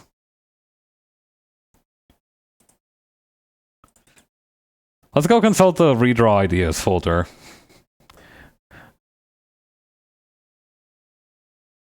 All right, let's see what do we have among here.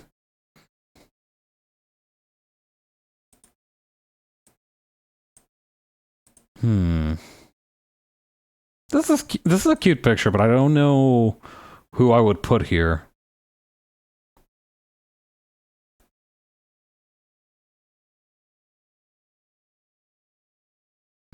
Let's keep browsing for redraw ideas.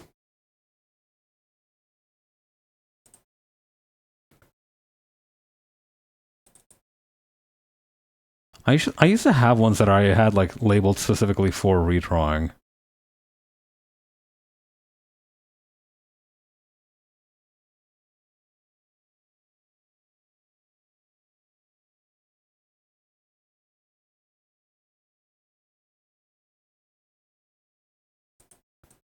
What the hell was the context of this one?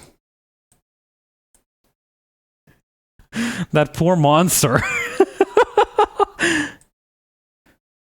I always wondered how they managed to do those drop kicks without the guy in the monster suit getting harmed.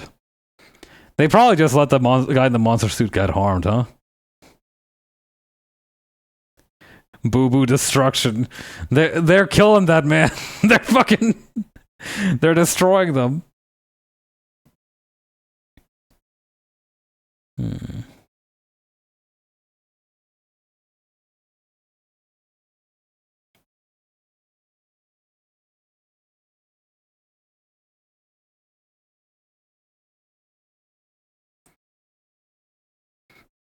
We could try this one. We're drawing this one with V somewhere.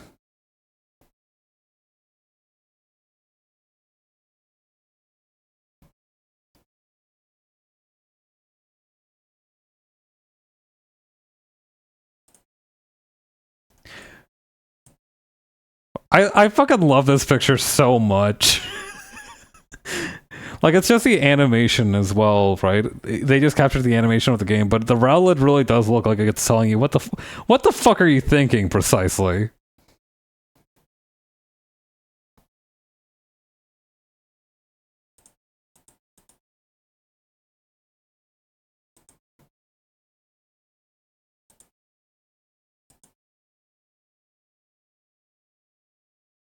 You know what? Why don't I just draw V over this? Hang on.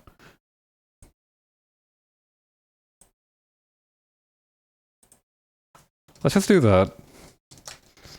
Let me open up V's reference as well.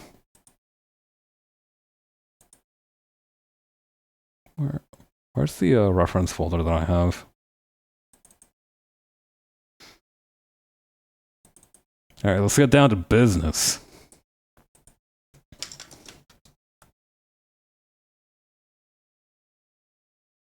We also need to have some background layer here so we're not always looking at this white and gray square grid. Who decided that this white and gray square grid thing should be the universal signifier for transparency anyway? Don't get me wrong, it's a good system once you understand what it means, but I'm a little bit confused as to how it came about precisely.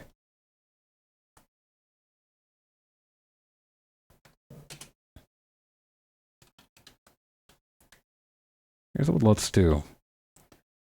Edit canvas properties or size.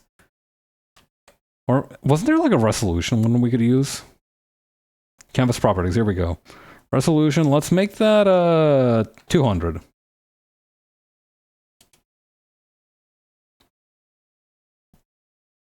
Oh, that doesn't really change much, does it? For some reason I had it in my mind that changing the resolution... Oh wait, no, here we go. It's change image resolution. There we go. That's more like it.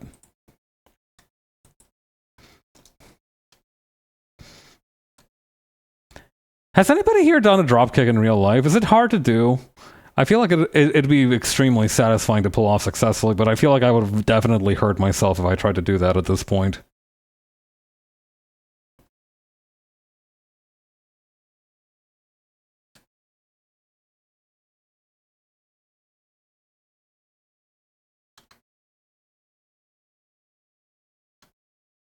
Okay, then over here.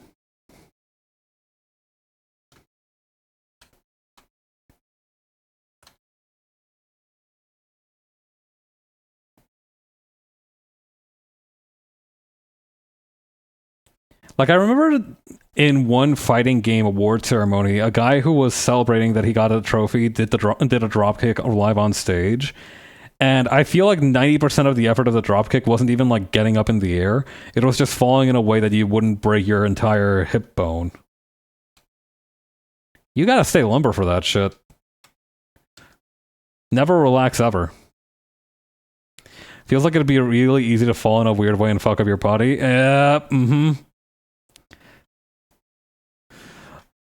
Like, literally, I'm just imagining me doing a sick dropkick and then immediately getting in a fucking Mortal Kombat 10 fatality, slow motion, bone rupture, cutscene of my tailbone.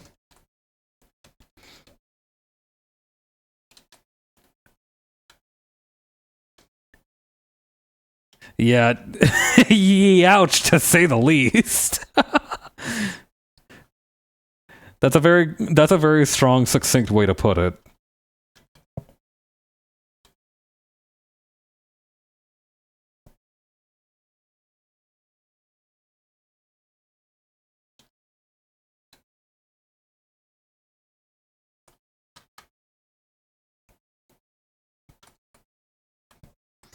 And I think she's gonna be in the helmet for this one. I think it feels right to be in the helmet.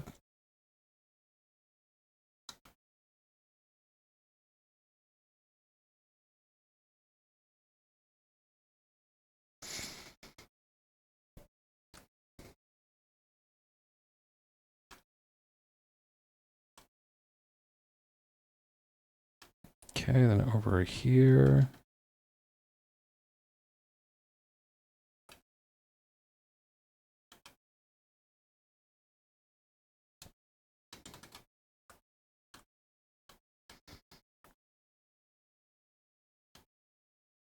We're gonna put the rest of the helmet down here.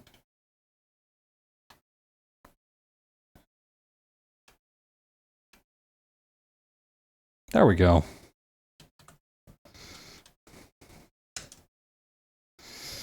Let me tell you, it's gonna be a bad day to be a video DVD store. I don't think they actually have those anymore. It's gonna be a bad day to be. Actually, I don't know where I'd find a DVD for this.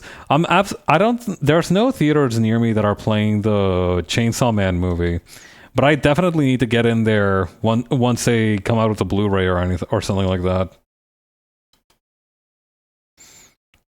Gonna get right up in there. Thankfully, I was able to catch the screening of Look Back that was in my neighborhood, but it seems like they haven't been playing the Chainsaw Man movie.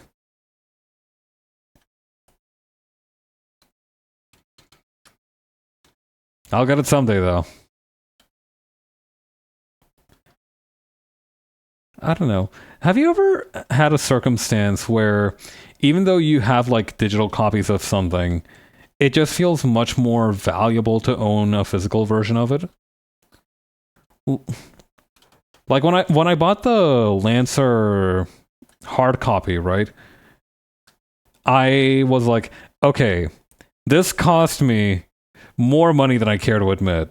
Right? Like this was like an irresponsible amount of money to spend on a rule book that I've already basically memorized cover to cover digitally. And then I'm like, but I don't regret it. It's quite a fascinating phenomenon.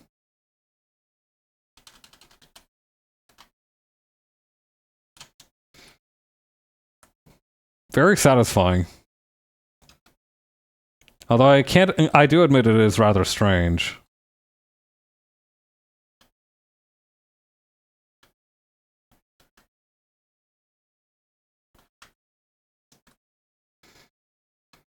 I need to make the calves bigger. The thighs too, actually.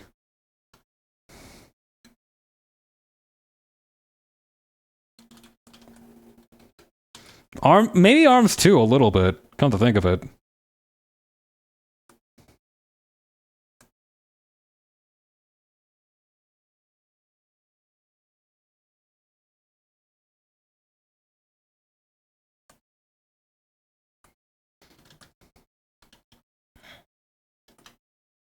Maybe something like this.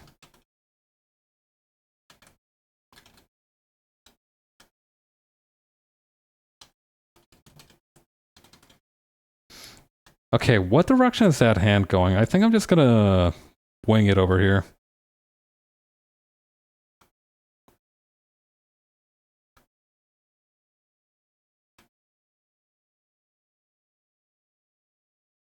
Okay.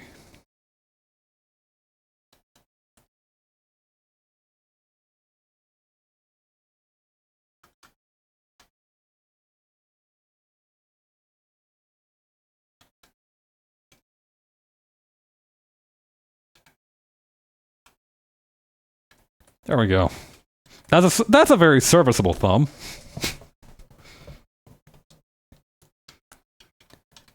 Okay, and then we're gonna add the bottom half here.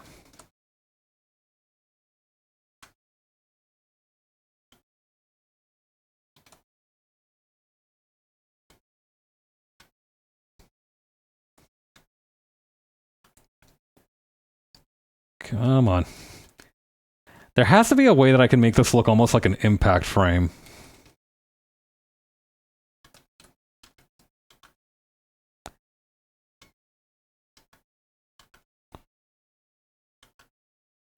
I think what I needed was to understand the direction of the legs.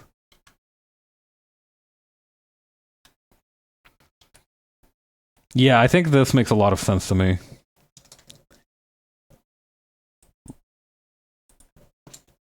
Okay. So we're going to add the little chevron on the boots here.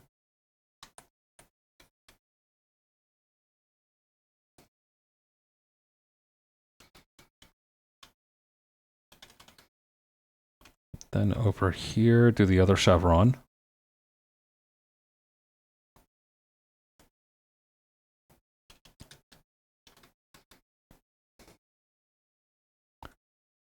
And over here, we can just have some speed lines, since we're not going to be able to actually see much of what's going on over here.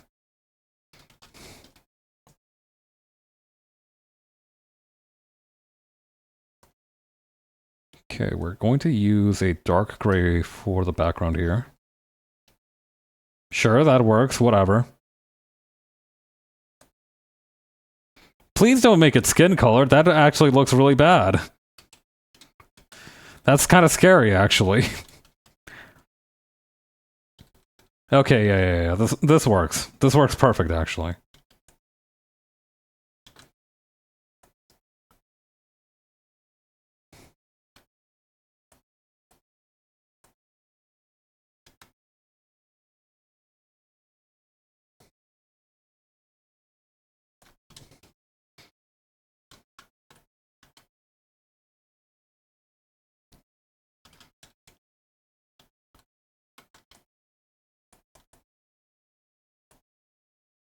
Okay, we can just add a little bit of extra shadow here, and then we can go for the normal coloring. That's not what that's called. The flats. I mean, we can go for the flats. Guy who's forgotten the word for flats. Yeah, let's do the normal coloring.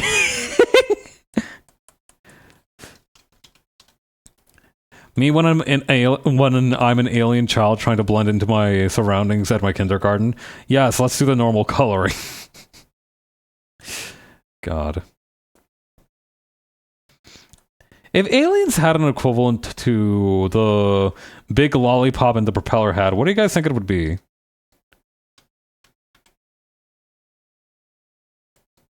Like, do you think it would be like a universal symbol of childhood joy and innocence, or do you think they would maybe have some variation on it? They'd have their own kind of alien take on a propeller hat and a giant lollipop.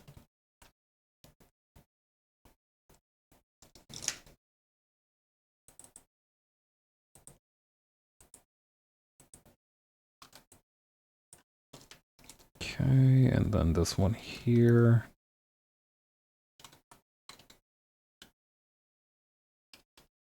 We'll leave the little lines there for last. I also wait for a bit. What's all this then? Oh, I finished the reshading on the thumbnail, so I was doing a little bit of. I was trying to figure out what I should redraw, and then I found this picture, and I decided to go for it. Welcome back, Ryan.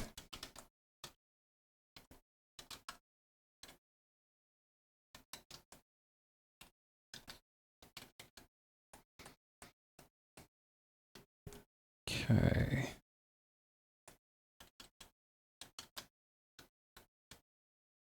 Then we also need to use...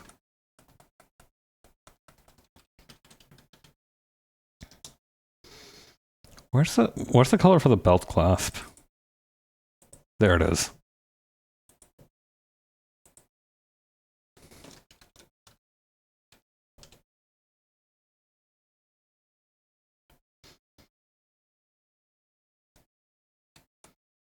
But yeah, what were you up to, Ryan? Did you have fun?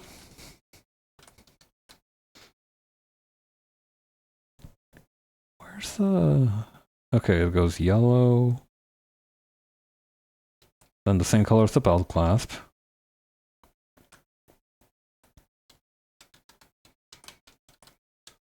That reminds me, I gotta pick up some sausage on the way back from work tomorrow. Just be getting some dessert. Nice. What you got?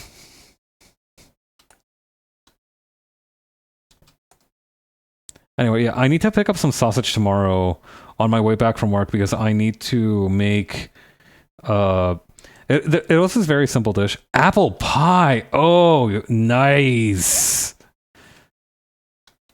I've been craving some apple pie, honestly.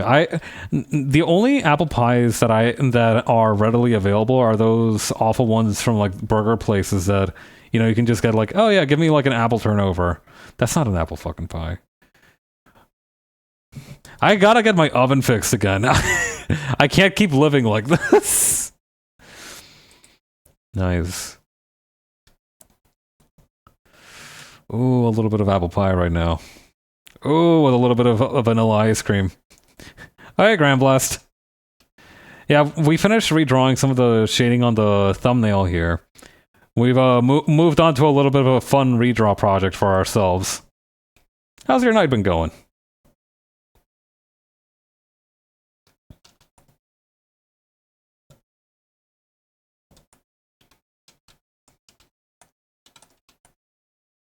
Actually, okay, this is going to be a controversial question. Good, unfortunately, don't have apple pie right now. Many such cases, unfortunately. There is a sore deficit of apple pie in our current economy. We do need more of that stuff. We need to keep it flowing. Someday we'll get some, though. Honestly, it's probably just because I don't go to family restaurants or anything. I feel like it's been forever since I went to like a proper diner or some other place that probably does have apple pie ready to serve. I need to be the change I want to see in the world.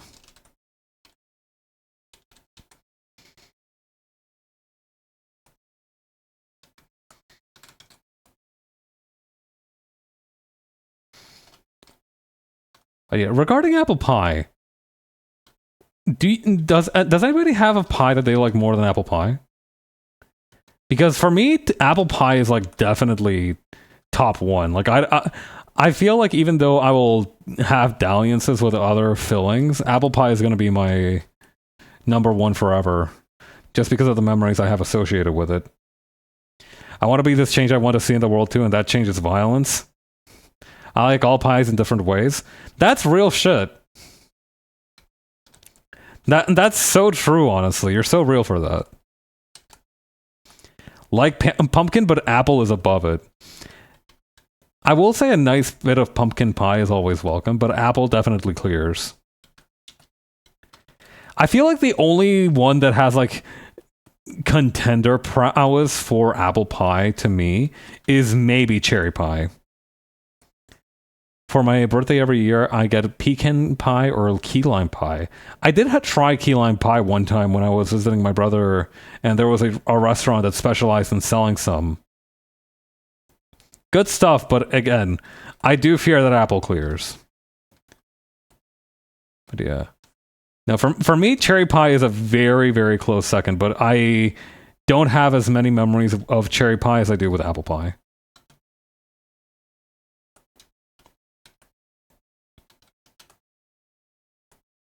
cherry pie can be a bit too sweet sometimes. That is the eternal risk, I fear. You know, with apple pie, you always know what you're getting, more or less. With cherry pie, you know, I feel like cherries are much more mercurial than apples. They have more potential to be like super tart and super sweet. Apples, I feel like, are more consistent, just fruit to fruit. Cherries are a gamble. Cherries are a wild card. I got a guy I know that I'd sometimes barter with for pie. I like their crumble blackberry best. Ooh. Blueberry pie is honestly really good too. I think it's still below cherry and apple for me for sure, but like I will never turn down a slice if you're offering. Tell me more about this bartering arrangement. Like, what do you barter for precisely? Like, obviously you get paid in pie, but like, what service? What is the exchange rate? Like, what do you need to do in order to get a slice of that blueberry crumble or blackberry crumble? I got vegetables and I get pie. Interesting. You know what? That's very equitable and fair because I feel like good veggies in exchange for some decent pie is more than a fair trade. Maybe some leafy greens, lettuce and such, some tomatoes. Ooh. Yeah, fresh veggies like that. I can understand bartering for that. I would say yes to that deal.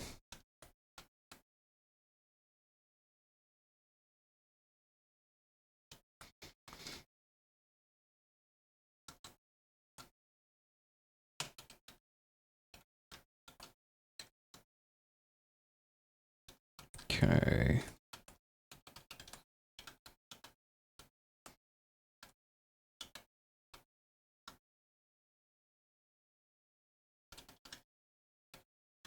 We can use the darker color for the hand here. Grew up on yummy fresh veggies. Ah. That's always nice. I feel like fresh vegetables are something you don't appreciate until you like properly had them. Speaking of somebody who's never had like super fresh. Hang on. That pelvis is fucking me up a little bit. I did something wrong here.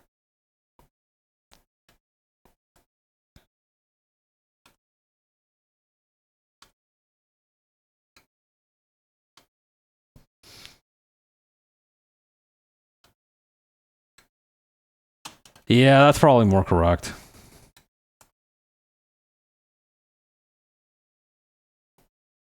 I understand people who don't like veggies, but like, yeah, no, I feel like not liking veggies is definitely like a huge debuff in terms of like the options available for you because like I understand that everybody's circumstances are different, but if I was not able to eat like roasted broccoli, for example, I might have to like I might have given it up on everything. I don't know. For a little while, I was contemplating trying out like a monk's diet or something. Like try to have like very meager meals. Because I feel like I don't know. There's something about that kind of simple eating that must feel rewarding in its own way. I'm curious about the lifestyle. But yeah, roasted veggies, roasted broccoli, roasted carrots. Chewing on a raw celery stick right now. Nice. Honestly, there used to be a time, I should go back to doing this. There was a time where occasionally when I swung by the supermarket, I would just buy myself an entire raw cucumber and just eat it like that. No sauce, no dip, no nothing. Just straight up munching on a cucumber.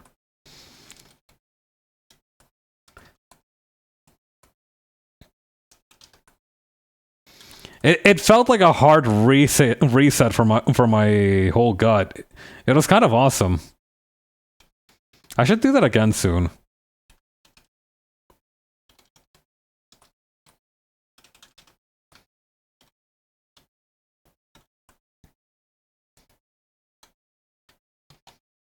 Okay.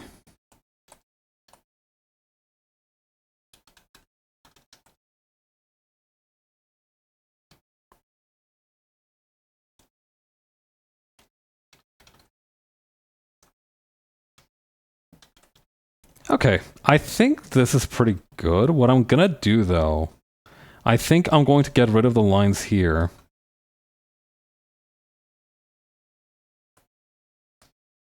And what I'm gonna do instead, I'm going to use a brush to... Hang on.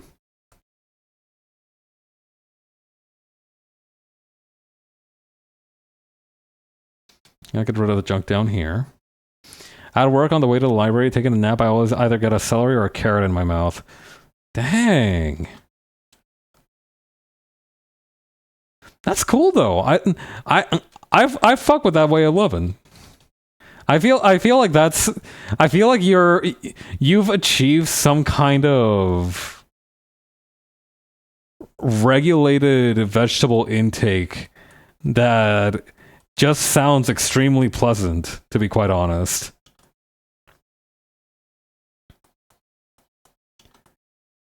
Like just being able to like chew and have a nice little vegetable snack every now and again on demand, just like having those preparations, that sounds kind of ideal. Great job out there.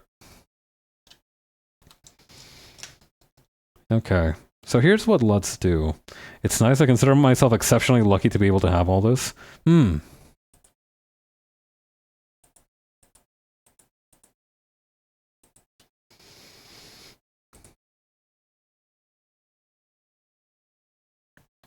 Actually, you know what? I think what I might need to do is I might need to... Hang on. Let me put all these in one folder, first of all. Merge these. So here's what I'm thinking. We use the color matching. We use something that's like more in tune with the colors of the background here. Like maybe this one. Or maybe this one too, I don't know. I think this one's the closest one.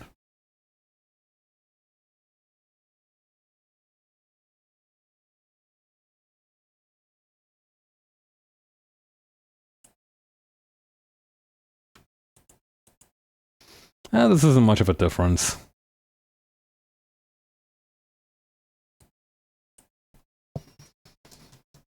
Okay, and now what we're gonna do is, for this section over here, we're actually going to use the motion blur effect. Adjust the angle.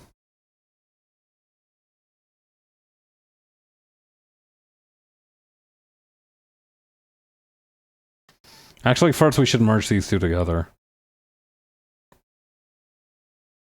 Hang on, let me play around with the contrast and everything quickly.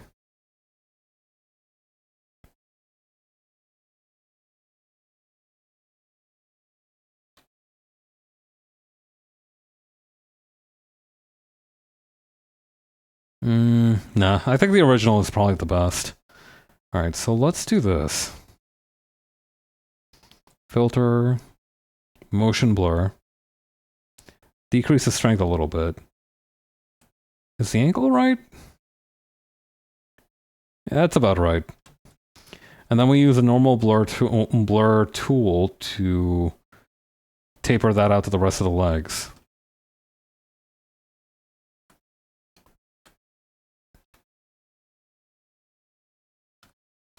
Alright, I think we're done.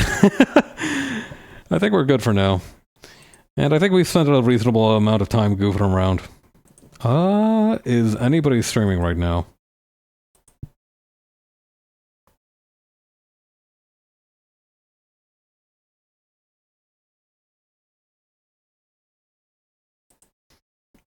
There's a couple of people doing art. Let's go pick one.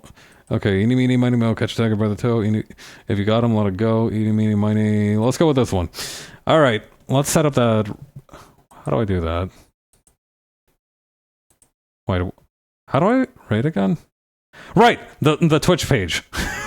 My God, I need to get to bed right after this. I'm perhaps too lost in my thoughts. It is concerning. All right, everybody. I'll be off for the rest of the week. You take care of yourselves. I'll probably be back Tuesday next week. In the meantime, enjoy your evening. Have a lovely Wednesday, and I will see you all later. Bye.